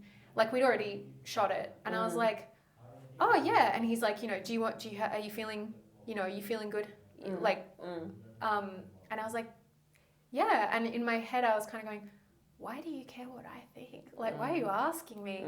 And then, but he, I think making people feel like comfortable, valued and comfortable and appreciated for the effort. Even in a tiny way. It doesn't have to be putting them on a pedestal and fawning on them. But my kind of feeling was like I was nowhere near the lead. I was not number one on the call sheet. I was at that. My point of view going in was like, oh, I'm lucky to be here. This is really cool. I'm not important though. And then the way that he kind of asked me, like kind of seriously was like, oh yeah, you know, how are you feeling about the day and how things are going? Made me realize like, well, even if you might think that you're just playing a small character and you're young, much younger and less experienced than everybody else on the show, because there were some really great actors who were there that particular day, like Alison White. She's great. But yeah, even if you're feeling intimidated by the bigness of this situation, I think having a director, it kind of made me feel like, oh, actually, like people do expect more than just me being a kid on set. That was probably the biggest thing for me, because up till that point, even though I did want to do a good job and I did take it very, very seriously, it still felt a little bit like a bit of a dream to even be there. And it kind of grounded me into going like, you know, people are not going to talk to you like you're a little child anymore. And I wasn't. I was like 21 or something. But you know, it was that mindset check of going like, yeah, no, you know. Yeah. It's all good. You can chat with the director if you need to. I don't know. I don't even know what the lesson was, but it was just a nice moment that I hadn't thought about it. It's nice of him to initiate the conversation. Like, hey man, what do you think of what you've just done? Just to open up the conversation. Yeah. Good. And I'm sure, you know, I think part of that probably would have been my ASD of the pattern for me that I was used to is that people who were much older than me spoke to me like a student all the time. So I was just not used to having someone talk to me like a colleague in that moment, even though it was a quick moment. And he may have been thinking about, I don't know, because I'm not him, so I can't speak for him, but it made me feel like, oh yeah, you're someone's colleague when you're here, like you're doing a job, and this might be something you're really excited to do, but it's also like it's a professional thing. Yeah, they don't treat you like they're in higher authority. Well, he did. It's like a peer. He you know, I mean, he was just like absolutely busy and leading the set and everything. It was really encouraging. It was really encouraging experience. Would you take on minor roles? As right? So you, it's not like you have to be female lead all the time, right? No, and that's something that you know you earn over a career. But also, that's not necessarily something that everyone who's at that like elite leading status always chooses. Like especially if you look at something like a Wes Anderson film, you have a lot of stars in that popping in to do cameos. Tilda Swinton is like. You know, could be the lead in anything she wanted to. Yeah. Because she has Oscars and stuff. But she often pops in and is like these cameos that you don't even realise that it's her half the time. Like, have you seen Trainwreck? Not yet. Oh, okay. So she's in that. I'm not going to tell you who she plays. You can figure it out for yourself. All right. But I'll have to make a note. Let me make a note. Yeah, like she's that, and that's the thing is, it's like when I was way younger, I probably would have been like, well, I want to be the lead if I can be the lead. And now, it's like, yeah, sure. Like, don't we all? You know, I'm not going to sit here and be like, no, I don't need attention. I'm here for the art. Like, no, well, that would be it's fun. I'm here for the enjoyment of it, and the art. But I think if there are roles that are really interesting to interpret, then you can come in and do that and have something to offer to be a cog in that big contraption trying to tell the story. And that's I think a really nice place to start mindset wise, is going, how can I contribute to the overall goal of this? How can I help out rather than how do I get this opportunity for me? But I mean, not everyone thinks that way, and I haven't even thought that way my entire career. Like, so. Yeah, but I guess also the thing is too, people think about it in terms of like the glamour of like being the lead actor. It's like, it's a lot of work. You're there all the time. Yeah. You don't get days off. You also have to kind of, there's this whole other thing that I never used to know, which is that like often like number one on the call sheet kind of sets the tone for the set. There's sort of like a leadership stuff that goes with that. The expectation, it's like make or break. Imagine you were the lead. And let's say blockbuster, day one, people are expecting, people are going to the cinemas watching you. Yeah. Right? Yeah. Especially if you're like a huge name actor, and part of the reason the film's been funded is because you've said that you'll do it, which obviously I don't know what that's like. But you'll get there. Well, even it's a learning journey. Yeah. I mean, even if I will or I won't or whatever, I don't know because I don't have a crystal ball, but I like like the doing of it, even when it's not that. This is what I like. This is what inspires me, that Emily does this because you're so passionate about acting. Yeah. Yeah. The conversation that we've covered. I will not quit it. Cause it leads my question. Have you ever had second thoughts about acting?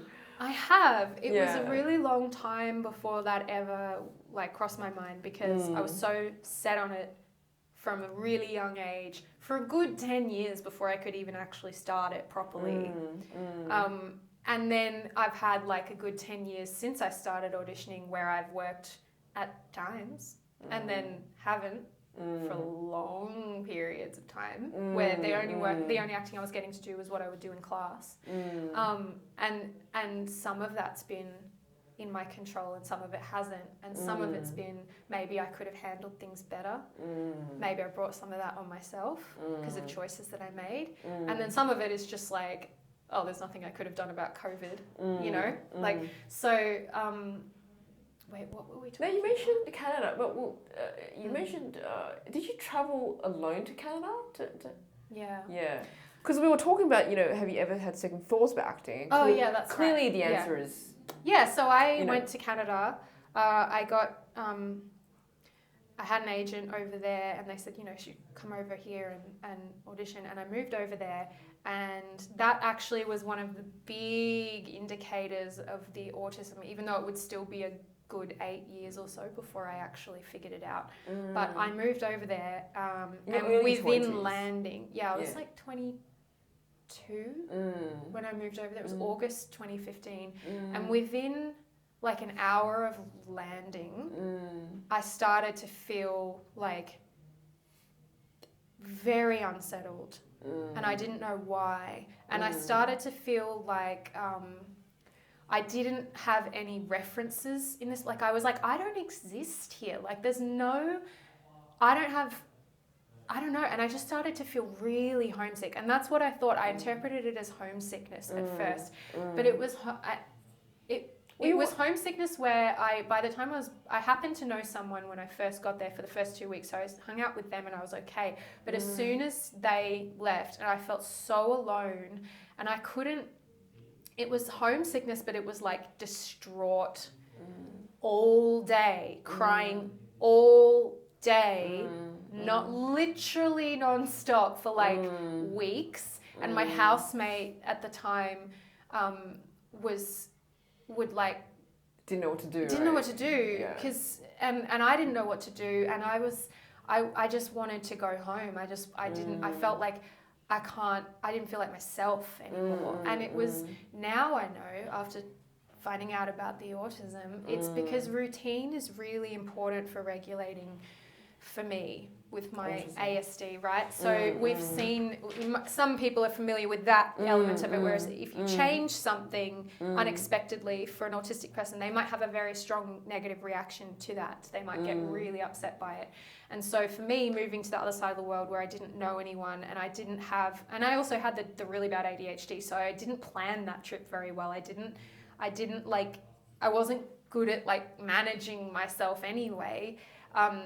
So having none of my normal environment, none of my normal like habitual behaviors and patterns, couldn't do any of them because this was a completely new place. Didn't even know where to go to find certain things that would have helped me feel more normal because I was new there. Like I just lost it, and I ended up coming home after 8 weeks because I couldn't cope. I just couldn't cope. And then I did go back over after Christmas. And not knowing, but it was horrible. Yeah, and not getting diagnosis then obviously didn't help. Because you yeah. would have started studying about what autism means. Yeah, of course. If I had known, I would have planned it completely differently, and I probably would have had a much better time from the get-go. But because I didn't know, I had no support strategies to help me through. And I'd never encountered anything like that before. Because even when I moved to Melbourne from my hometown, I was somewhat familiar with Melbourne because I'd been there before. Yeah. And I was staying with family, you know. But this was the first time I'd ever been in a completely different environment, and I just couldn't cope at all. And it made me worry, for a long time between coming back from Canada and getting diagnosed, I used to worry about what will happen if I'm ever given an opportunity to where I have to travel to do something, because what if I go back, what if I turn back into that person who's shaking and crying and can't settle themselves and never feels normal. And now I go, well, that won't happen the same way, because that's what happens when you have no support strategies. Whereas now, wherever I would go, I'd expect that it would feel unusual. I know where to go to feel a bit of relief. I know what to do to feel a bit of relief. I have certain strategies.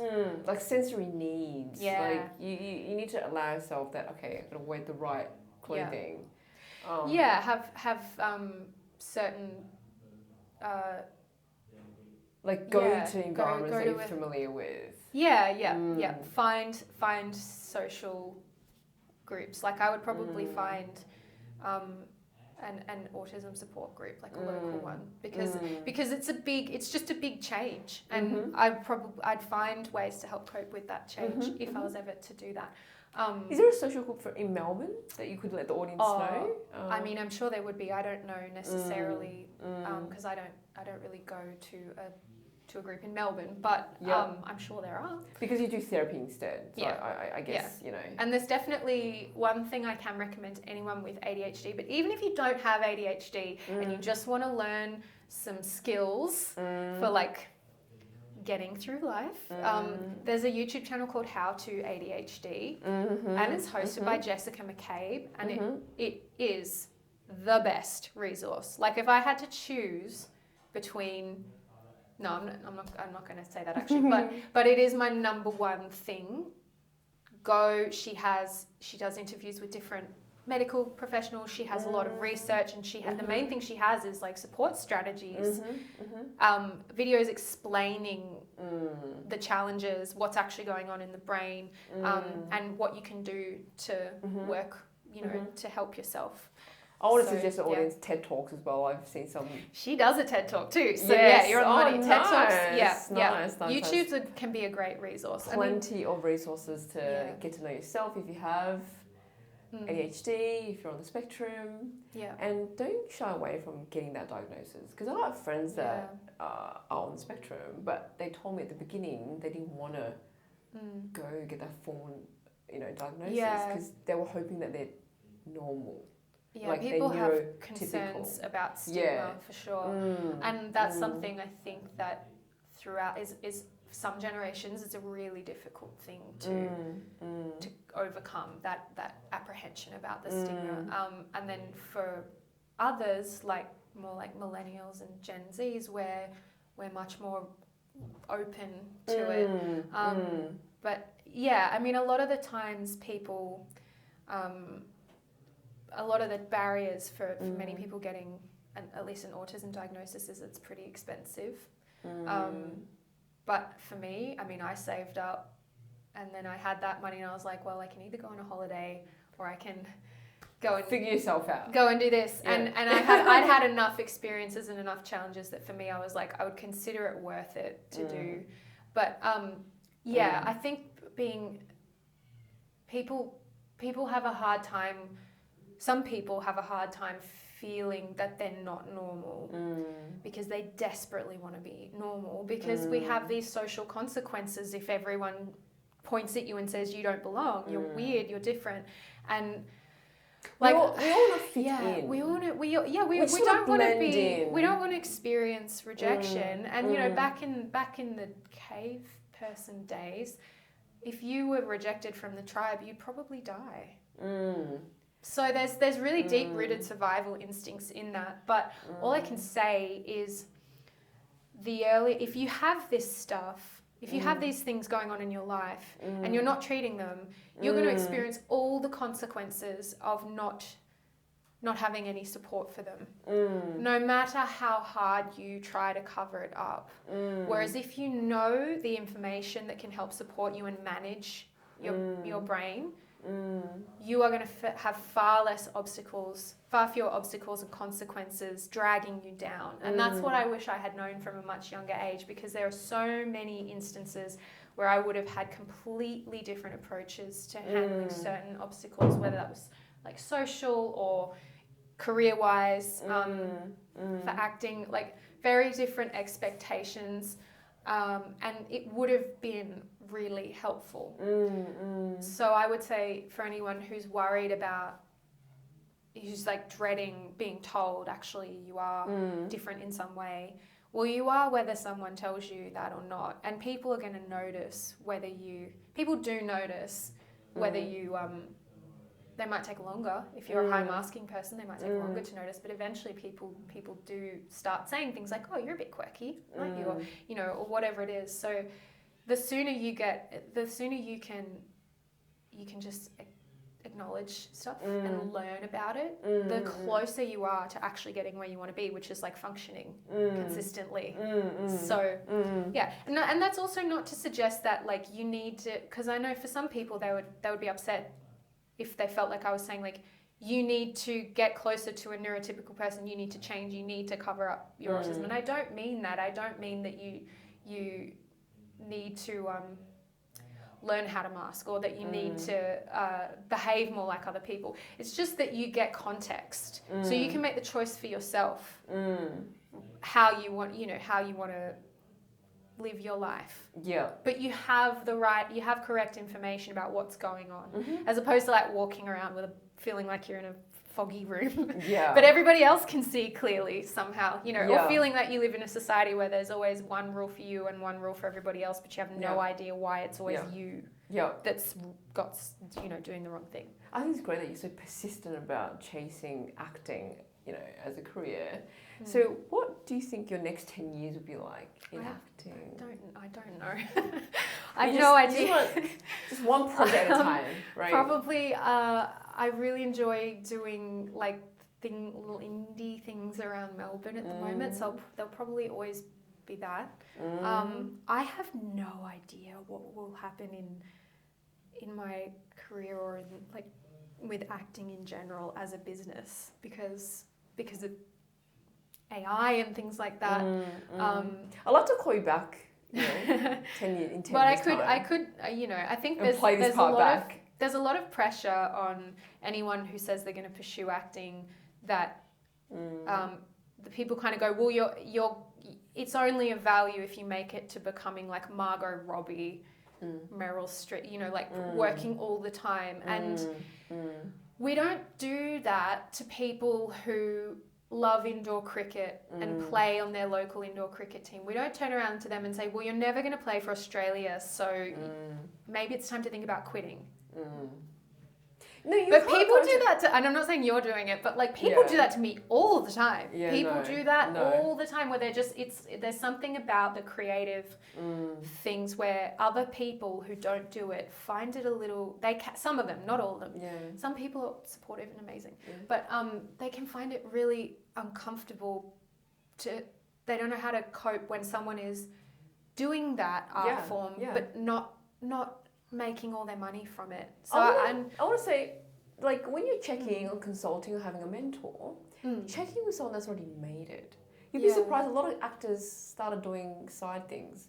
They were doing side hustles leading up to that moment. You have to have another job. Yeah. Because even if you are like, I have friends who are famous actors in Australia, or like fairly famous, and they don't work as an actor all the time because there just isn't.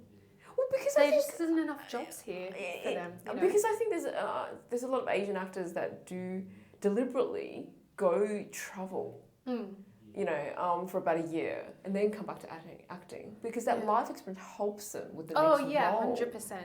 So I think you're unique. Your industry is unique in a sense that you're not going to an office checking 9 to 5. It's not like you clock in, clock out. You are portraying something on camera, you know, with so much like I'd say like thought. You know, each scene that you've got to do needs to come from how you interpret things. Yeah, ideally. So that, although so that I mean, depends yes, on you the can be show. coached. I mean, Depends you can on- be coached, Yeah. which is what we're talking about. How people act and their preferred method. But I find the better actors definitely have experienced life. Yeah, I mean the good thing about life is you're gonna get life experience no matter what because you're going to be living. But over time, and shit's gonna happen to you, you know. Yeah. But also if you do make sure that you go out of your normal patterns, you will get more and more and more experience. Whether it's pleasant experience or unpleasant experience, you know. So I think that is important. But I also think that that's something that I can definitely look like. Everyone's experience is also unique to themselves. We all see our life through our own lens. So going out and you can get life experience directly, but you can also consume media, other art forms, talk to other people or watch other people and watch what happens to them and how they go through it. You can sort of find experience through many pathways as well. Because I know when I was like 18 and auditioning for NIDA and all of that stuff, and they'd always be like, yeah, you know, they want people with life experience. And I always found it so frustrating because I was like, I can't guarantee, but I could take a year off and just sit at my house and not do much. Or I could go to, I still kind of find it a funny thing that people say because it's like, you can't really, I don't really see how going on a Kontiki tour is actually life experience because it's a holiday, it's a holiday experience, you know. But life experience, it's one of those sort of things where you go, well, it's just going to make you richer and richer as you get older, which is often why, you know, actors who are like in their 40s and up are often really interesting to watch because... What's a director that you really want to collaborate with?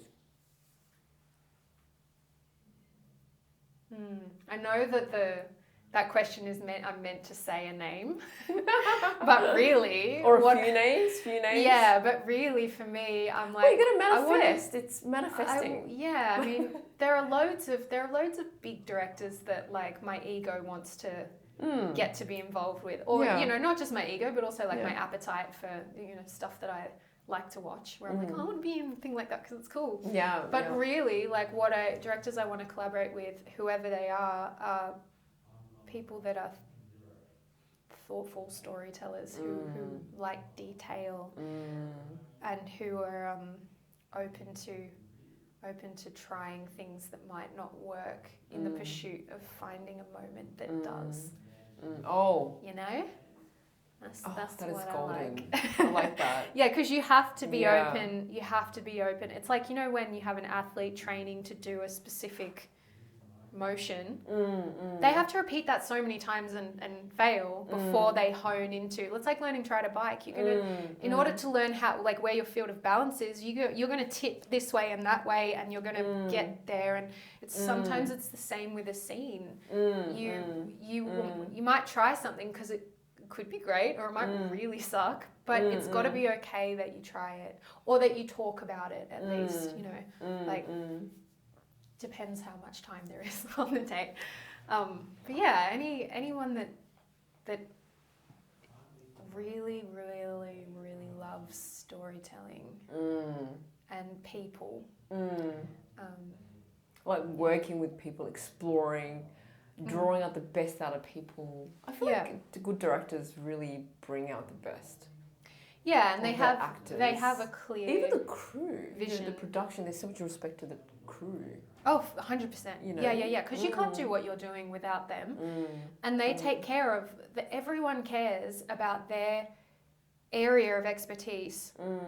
As much as you care about being good in the scene, they care about lighting it the right, you know, beautifully and shooting it well and you know, recording the sound well. Like everyone cares and wants to do a great job, not just the actors. So that's something as well that I really really value, and I think it's fun being on a set and actually watching how many other people are setting things up so that we can get a take, and how many times they might have to run through something and sort of tweak it and solve problems. How do you obtain roles? Let's say in Australia. Here, do you think it's the same in Canada as opposed to Australia, because you've lived in Canada? It's really different. Yeah. So in Canada, when I was there, and I was actually there, I later found out from a Canadian director that's a buddy. He was like, yeah, there was kind of a strike going on while you were here, so it wasn't even as busy as it normally would have been, which would have been nice to know at the time. But there could be like hundreds of auditions happening in a week. In Canada, wow. All the time, right? Because there's so many shows that were being made there and films, and they might have their lead cast coming in from the US or wherever, but they're populating all these like other characters per episode. And you know, like you'd go to an audition there and it would be like, sometimes it would be in a casting office that was just looked like an office building in a suburb, and then other times you'd be going and auditioning like on a studio and like walking through like a lot that's dressed up to look like a big street or in the US or somewhere. And so even just the physical experience of auditioning was different. And you have to like carry a printout of your headshot with you, which I just found really annoying because I'm like, no, what if it's raining? Which it always was, because it was Vancouver and it rains all the time. But here, I mean, it's changed a lot recently with COVID and stuff. But the best way I would say for anyone who's beginning, but even people who aren't, who are just looking to meet other people, would be going along to something like Movie Mutuals, which is where we met, because finding those groups where like different independent people are coming together to meet other creatives and work on things together, because there's always there's this little projects going on all the time, and people are jumping in and out of each other's work, and you're learning together and you're creating things. And then obviously, so if you're acting and you're playing little roles, and that's where that mindset of how can I be helpful rather than I only want to play the lead, that's not always going to be available. But if you're thinking, how can I be helpful in this project? Is there an interesting character that I can interpret and work on for this? And then you end up with that footage for your show reel. And so eventually you're getting this wide range of different characters that you can play, that you can cut together, that you can then send to agents, or that your agent can use to update casting on what you've been up to lately, and what you know, how helping people who don't see you all the time see you as certain characters that they might need to cast.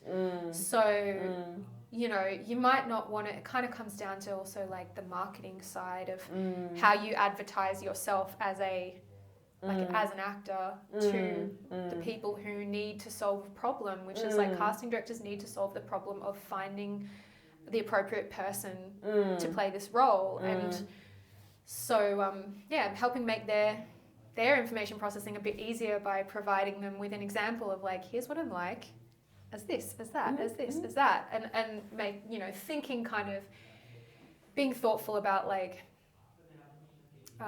you know, the relevance, like the likelihood of knowing yourself and going, okay, I look like this, I'm in this age bracket. Even like, well, when I dress up this way, I look like this type of person. When I dress up that way, I look like that type of person. I'm in this age bracket. Then looking around at the kind of things that we're making here and going, what are the roles available for someone who's like me?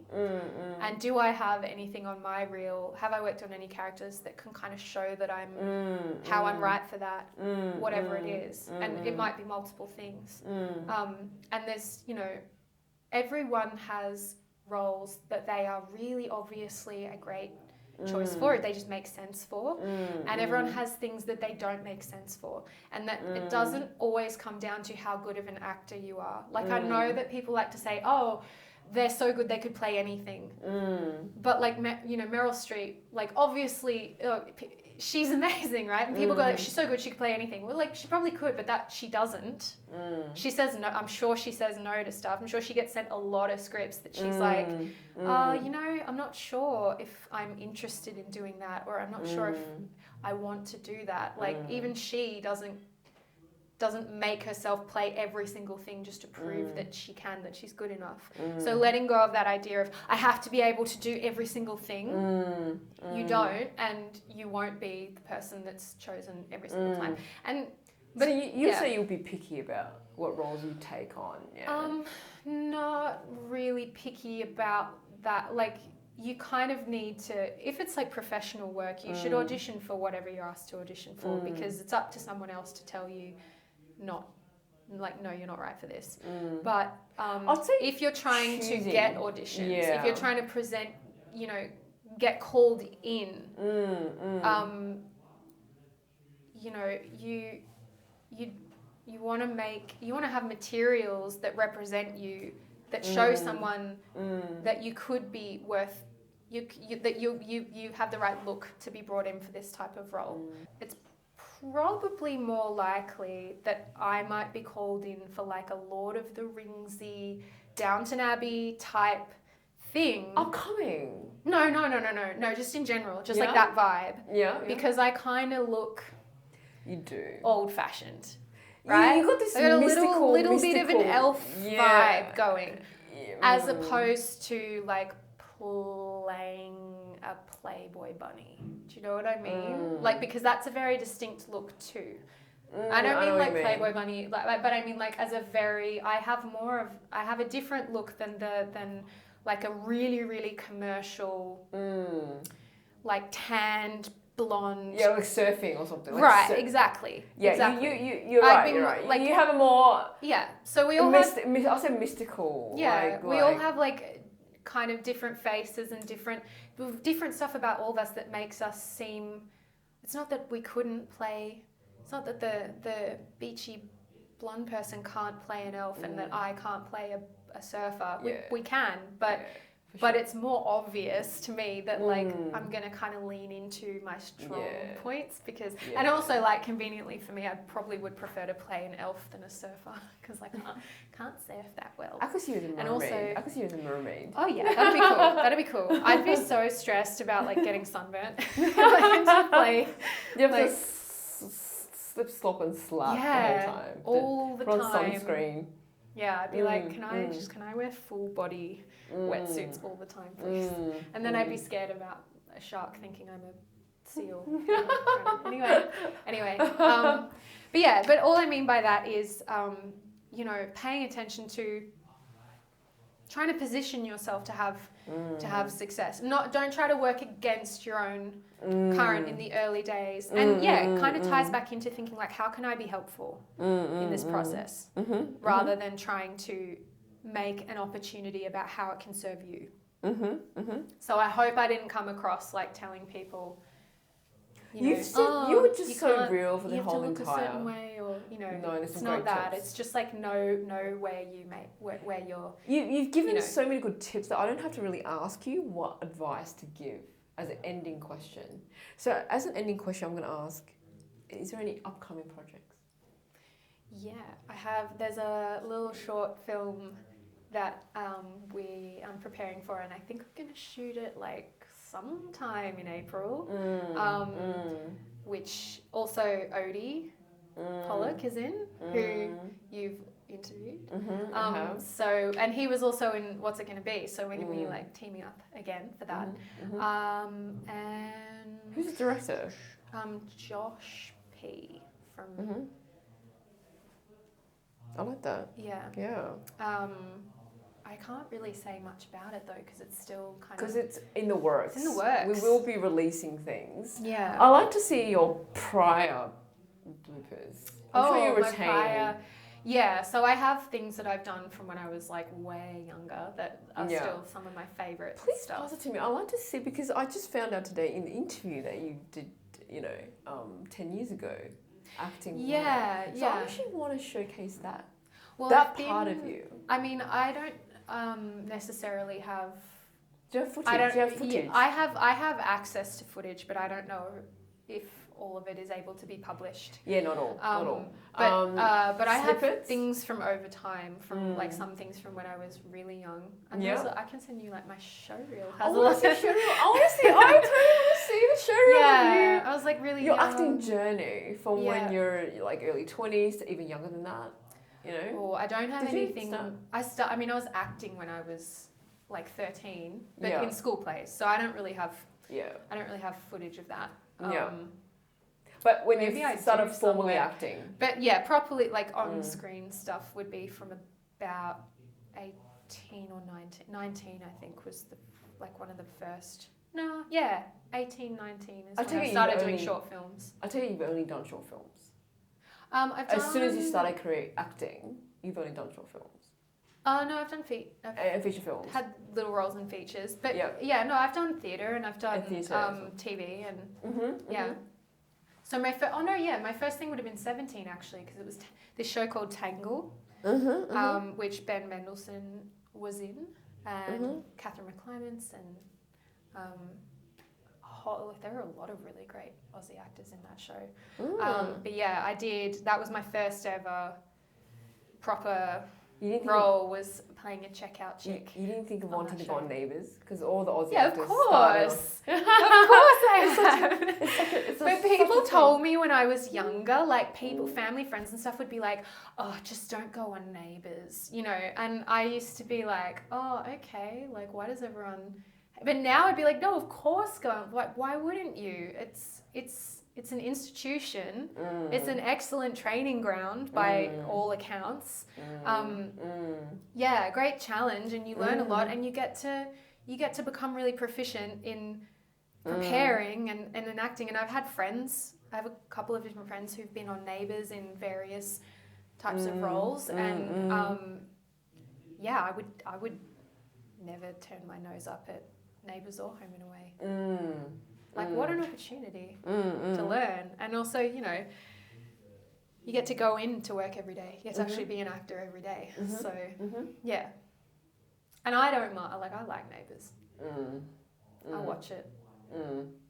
Especially if my friends are on Neighbours, I'm like, yeah, look at them. There's not enough time in the day to be catching everything we love. No, that's the thing now. There's so many HBO shows. series and Netflix, YouTube, and because I watch Asian cinematography as well.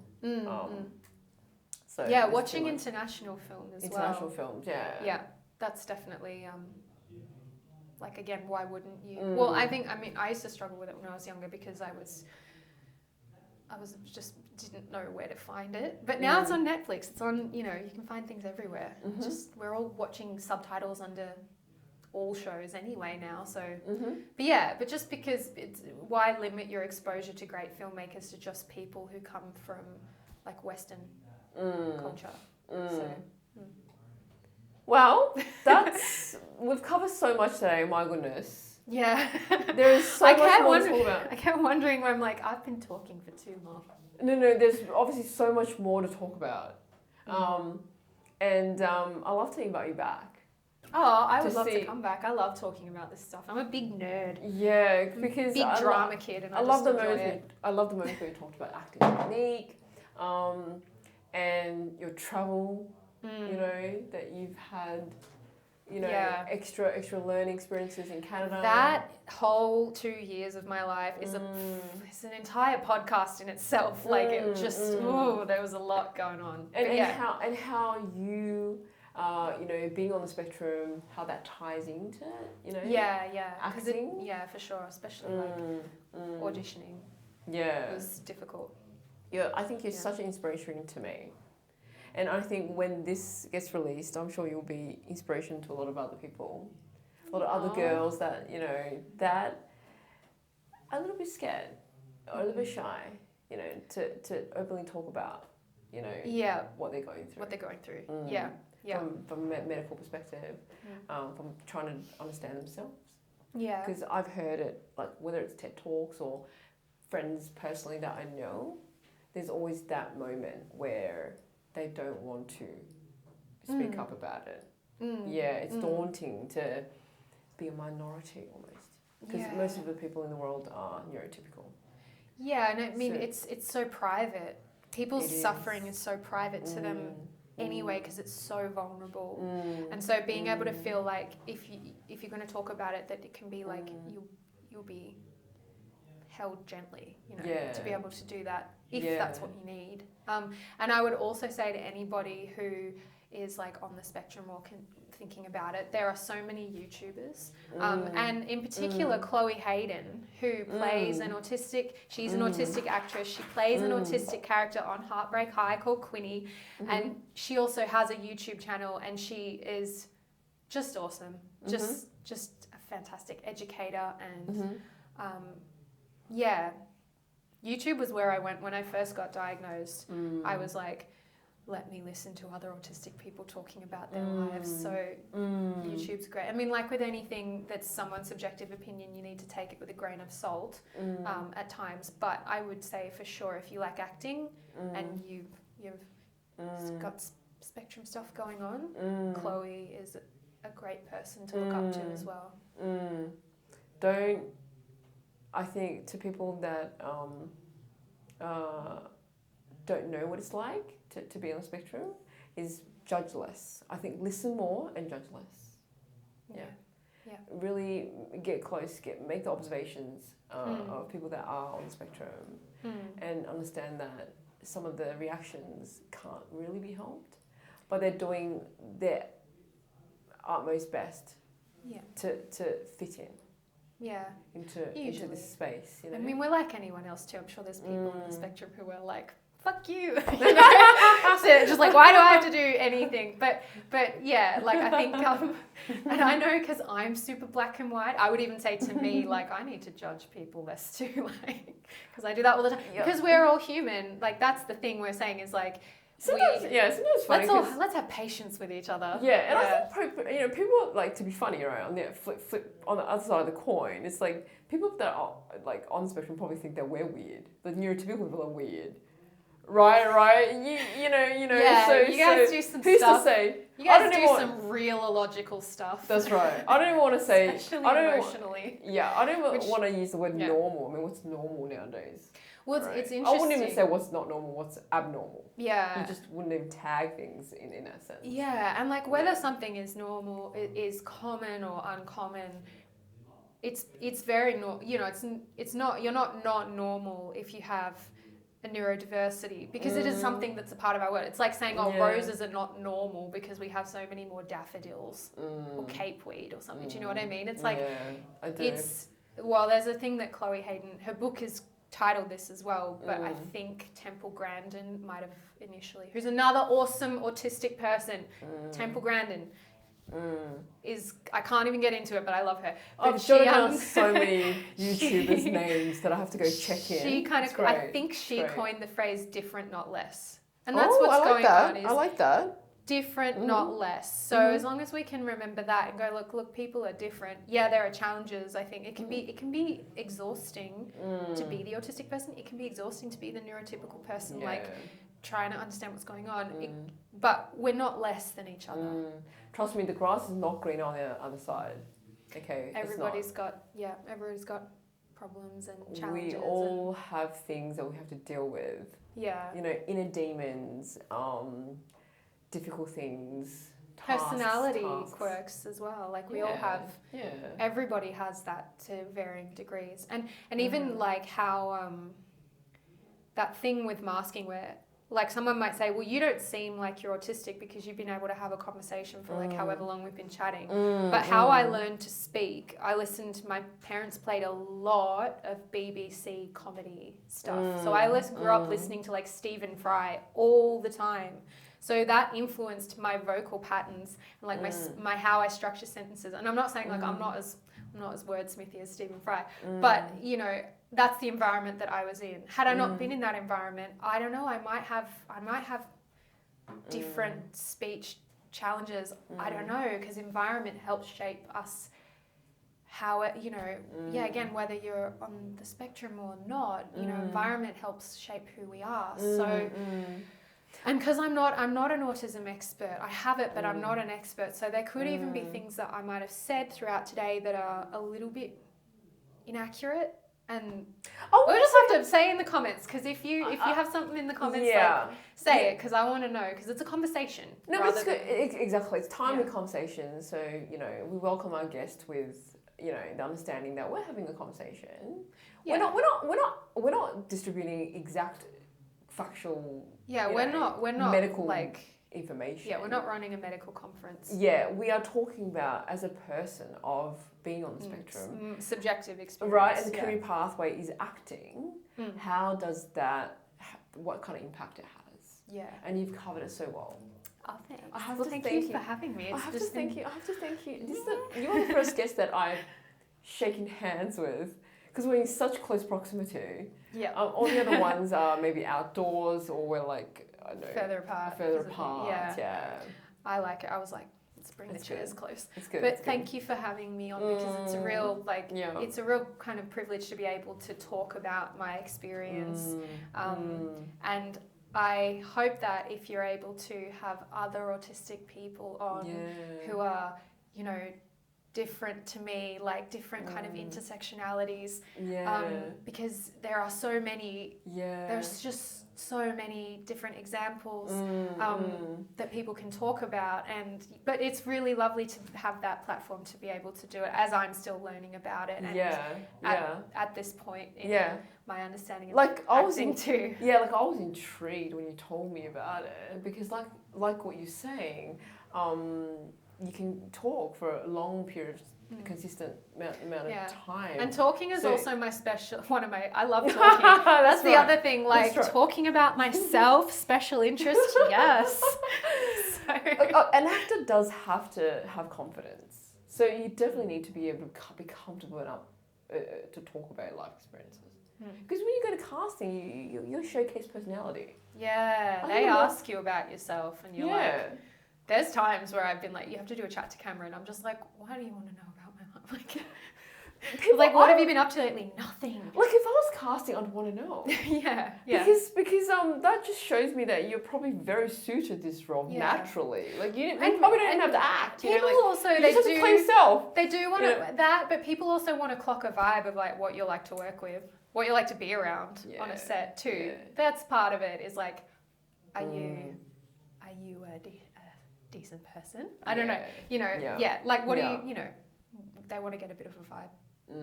So some great tips, people. I think you need to be a good person. Yeah. You know, like it's not just about trying to get a job. Like, you know, considerate co-worker. Yeah. You need to come across rather nice to work with. I think that would enhance your chances of landing. I mean, I don't know, because I'm not a casting. I've not ever worked as a casting director or casting assistant. But I think in terms of the way we think about like acting, professionally or unpaid, you want to think about it the same way that you're expected to be professional in other workplaces. You're expected to be, like, you need to be personable, you need to do your, do what you can to communicate with others, even when you feel, and that doesn't mean you have to be perfect, but, see what you can do to try to meet those challenges and work through them. Yeah. Even if it is really uncomfortable at times. Yeah. See what you can do. Yeah. So don't let anything restrict you, whether it's like you having ADHD or being on the spectrum, you just acknowledge it and work with it. Yeah. And it does restrict me from doing some things. Thankfully not acting. And some people might think that it should restrict you from doing acting, but that's not necessarily the case. And no one can stop you from having a go, and working on yourself, and you'll get better over time. Your skills improve over time in terms of like acting skills. So never count yourself out, and then expect that there could be challenges. Get to know what things are challenging for you, and then think about how you're going to support yourself so that you can keep having that experience. You have to have that self-belief. Like, you've made a decision, this is the calling, you are so suited to this. So if anyone drops negative comments around you, you just got to compartmentalize. Yeah. And say, you know what, if it's not constructive feedback, because I'm not going to take it in. Because people do say that even when they think they're trying to be nice. Yes. And it can be really feel like someone knifing you in the heart sometimes. And it does go back to that thing of like, we don't put down people who play C grade, weekend cricket in their local town who are like in their 30s or 40s. We don't say like, oh, isn't it time? You're never going to make a career out of it, so why don't you just stop? It's like, I'm doing it because I enjoy it. Yeah. And that can be the calling. Yes. I enjoy doing this is a totally valid reason to keep working at it. And people who tell you, well, you're probably never going to be successful, you don't have a crystal ball, but neither do they. Can I just say, a lot of these people, right, literally couldn't really take on what they want to do either. They didn't go on that journey. Can come out of their own insecurity. That's right. So that's why I say that listen to those that have made it to the position that you want to be in. Because often you'll know that, yes, they've had failures, but it's those failures that accelerated the success. Yeah. And even commercial success comes with its own problems. There are people who are commercially successful actors, they do. I don't mean they do commercials. I mean they are making money in that business sense from doing it consistently. They have a big career, and that doesn't mean that they're enjoying being an actor, because they might be on a show that they hate, that they think is stupid, but that's what they got hired to do. So they have to deal with their own feeling of why aren't I? You can be. I think, who is it? Rainn Wilson from The Office talks about how Rainn Wilson from The Office, Dwight Schrute, comedic. Genius, and he says that the entire time that he was on The Office, he was thinking, well, why aren't I making movies like Steve Carell? Why aren't I mean, I'm paraphrasing, but his mindset was why aren't I making comedy movies? Why aren't I here? And we look at him and we're like, but you made that, it's expectations. I think I wouldn't say necessarily lower expectations all the time, but it's about expectation management. Yeah. So know yourself. And do the best you can. Yeah, and appreciate what you've got, whatever opportunity, wherever you are in your career. Definitely. Flex that muscle of appreciation. Definitely. Gratitude. Yeah. Gratitude. Practice that. Yeah. Remind yourself, of everything that's come your way, all the opportunities. And appreciate other people that you get to collab with. Because you never know.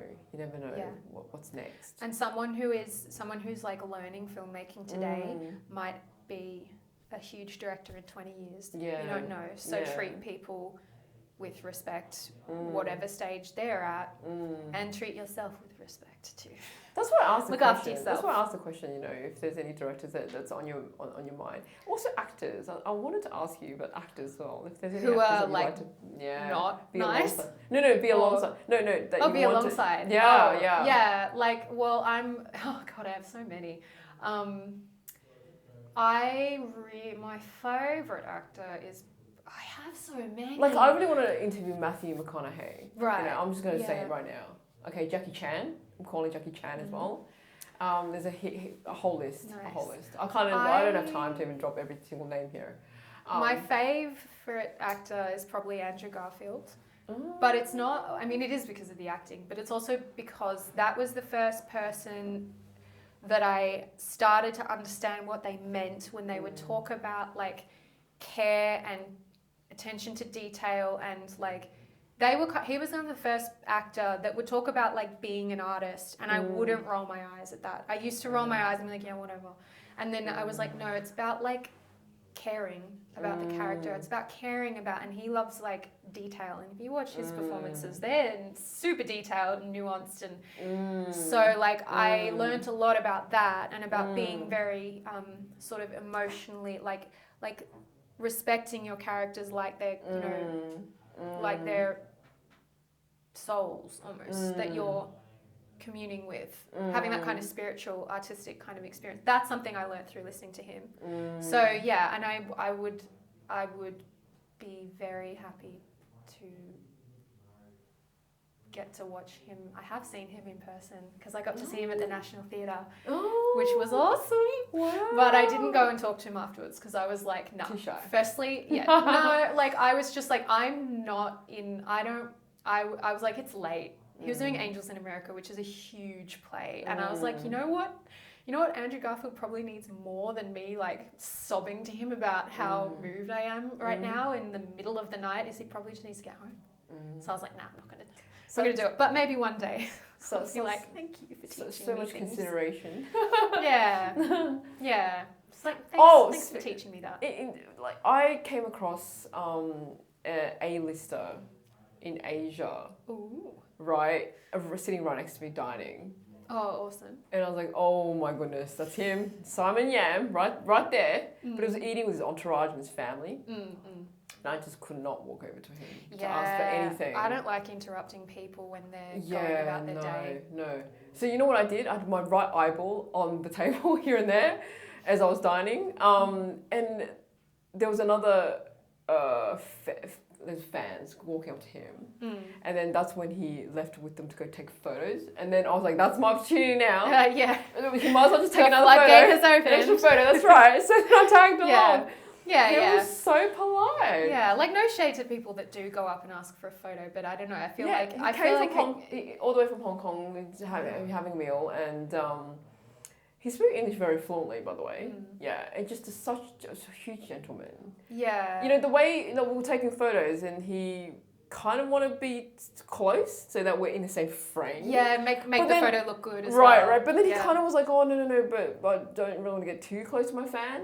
So then he was like, do I place my hand on the back? Do I not place my hand? There was that moment where he's like, and then he kind of just did this. Just like politely. respectful. Yeah. Like coming closer. I'm sure that seems like a whole skill as well, learning how to like live up to people's expectations and yet still be yourself and have your private life. And maybe you can't always live up to people's expectations. I'm not that famous at all, so I'm not famous, so I don't know how to be a famous person, but it seems like a skill set in and of itself. It is a skill set, but he probably gets it a lot. I didn't even need to say anything. It was just pure, we were just reading each other's body language. It's because other fans had already gone up to take a photo. I just smiled and went... They did it too? Yeah. Since we're here. Okay. You know, he just kind of just gestured that he's okay with the whole idea. That's the thing. Like, if someone is okay with having that interaction, then it's a nice thing to be able to do.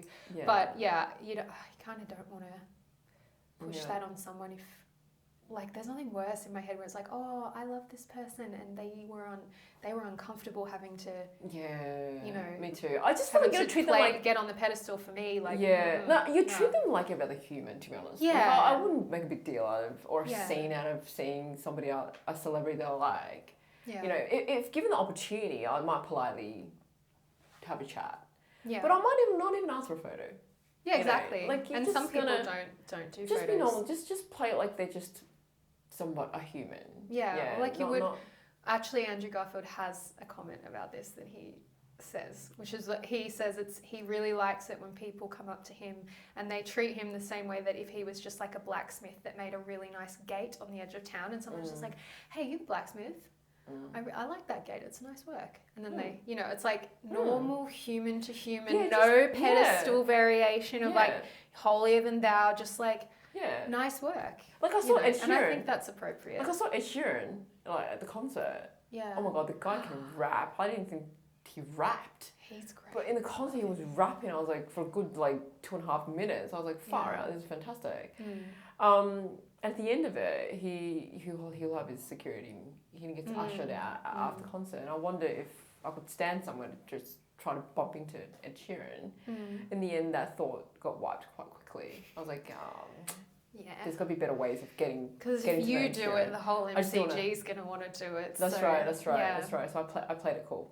But in my mind, I was like, I want to be what next Ed Sheeran. I felt like that. I want to see him play. I saw Robbie Williams a couple of months ago, and I was lucky we were like right next to the stage. He's like where the wall is there away from me, and I was just like. Normally when people are that close to me, I can like have a cup of tea with them in a chat, and my brain's just like, I want to say hello, but I'm like, no.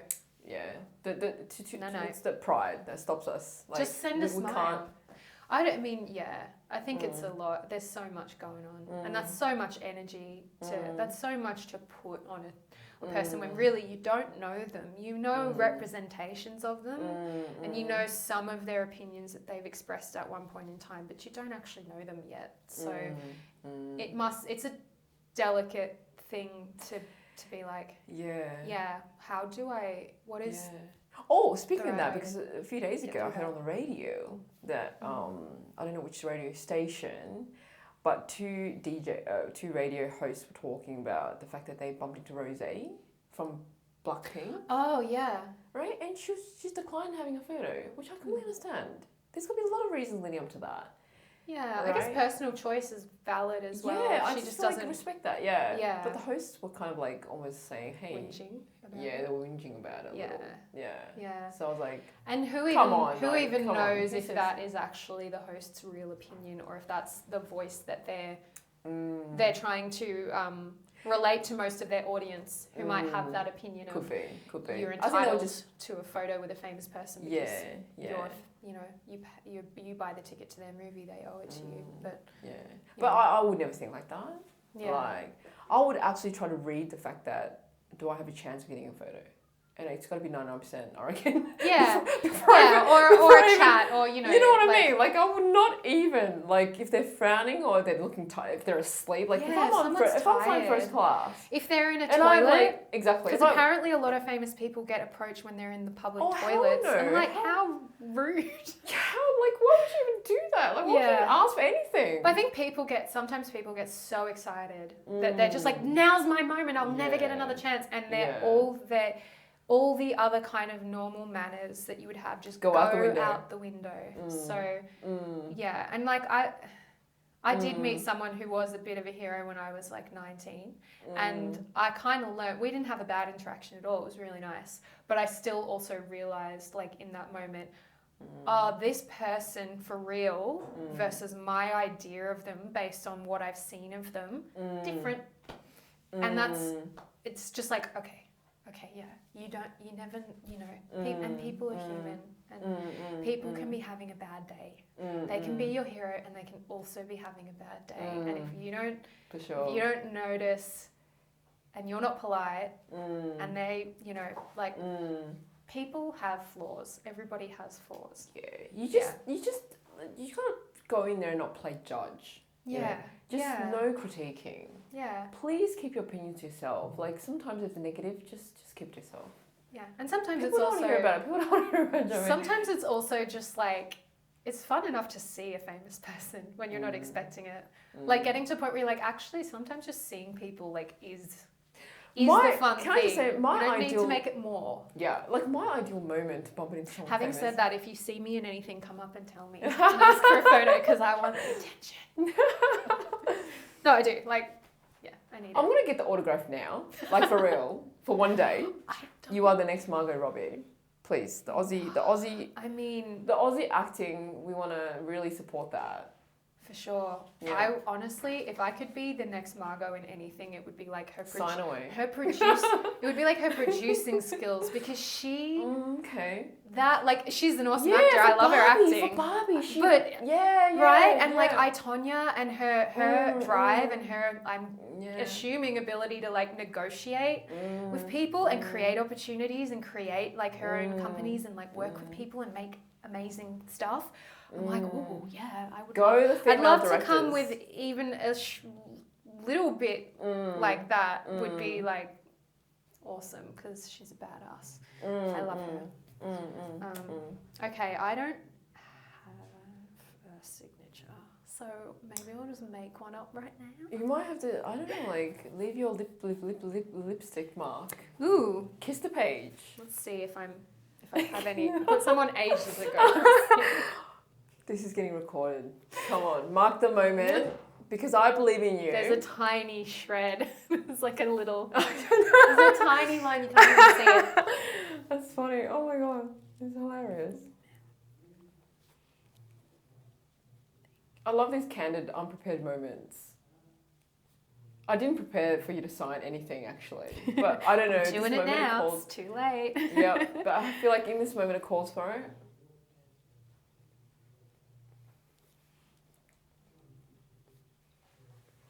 I'm going to be so proud that, that you have future projects that you're so proud to showcase, that if it makes it into anything, you never know, you might make it into Toronto Film Festival. Oh, yeah.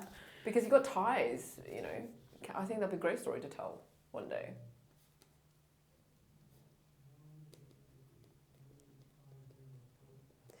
For my future interviews, I feel like it'd be great to have in a notebook for people to sign their names. Oh, thank you. Oh. Start manifesting. Hey? Start manifesting. I'll start manifesting. I thought you said that's not my first name. And I was like... No. There's moments where people take out a photo. Take out a photo and say, please sign your name. And it's not the celebrity. Yeah, I hear about people that. Do on interview, like Elijah, a funny thing. Wood and like people get Daniel Radcliffe. Yeah, exactly. Like they get asked the first name, oh, please sign your name. Like, it's not even me, but whatever. I'll just sign that celebrity's name. I don't even know who I would. Maybe Saoirse Ronan. If someone ever mistook me for Saoirse Ronan or Tilda Swinton, I'd be like, thank you. Miranda Otto. Ooh. An Aussie actress. Yeah. I think she's got something mystical about her as well. Yeah. You don't the look whole alike. Otto family. You know what I mean? Like they're so talented. Yeah, because she was in the line the Lion of Wardrobe. Oh, so that was Tilda Swinton, but Miranda Otto, I'm pretty sure was in Lord of the Rings. Lord of the Rings, okay. Yeah. But yeah, no, I've had people have been calling me back when I still wanted to be told I looked like Megan Fox, even though I did not look at all like Megan Fox. But people kept telling me when I was like 19, they'd be like, "Oh, you look like Tilda Swinton," and at the time, I was like, but now I'm like, yes. She's so great. I love her so much. I was watching Grand Budapest Hotel last night, and I was like, that's a good movie. I love it. That's a really smart movie. I like it. The cinematography. I want to be there. The production design. Yeah. The writing. That's a great holidaying place, I'd say. Ooh, okay. Great Tilda Swinton film, if you haven't seen it. Only Love Is Left Alive. Only Love Is Left Alive. Yeah, she plays a vampire. Oh, I like vampire movies. I like that genre. With Tom Hiddleston, they're both vampires. Oh. But it's set in Detroit. Yep. It's awesome. Anyway, yeah. So I love Tilda Only Swinton. Love Is Left Alive. Only Lovers. Lovers. Yep. Oh, cool. It's very cool, but it's very like poetic. Nice. Anyway, I can't remember why I started talking about looking like Tilda Swinton. Looking chill. Oh yeah, getting mistaken for someone. Well, it's the power of editing. We could just edit. Yeah. It doesn't, it doesn't have to be sequence. It's whatever, whatever chunks. Highlights, whatever chunks. Yeah, whatever sequence of things that make sense. Yeah. Nice. That bit I've recorded. We better not have any malfunctions of any. I'll come back and talk again.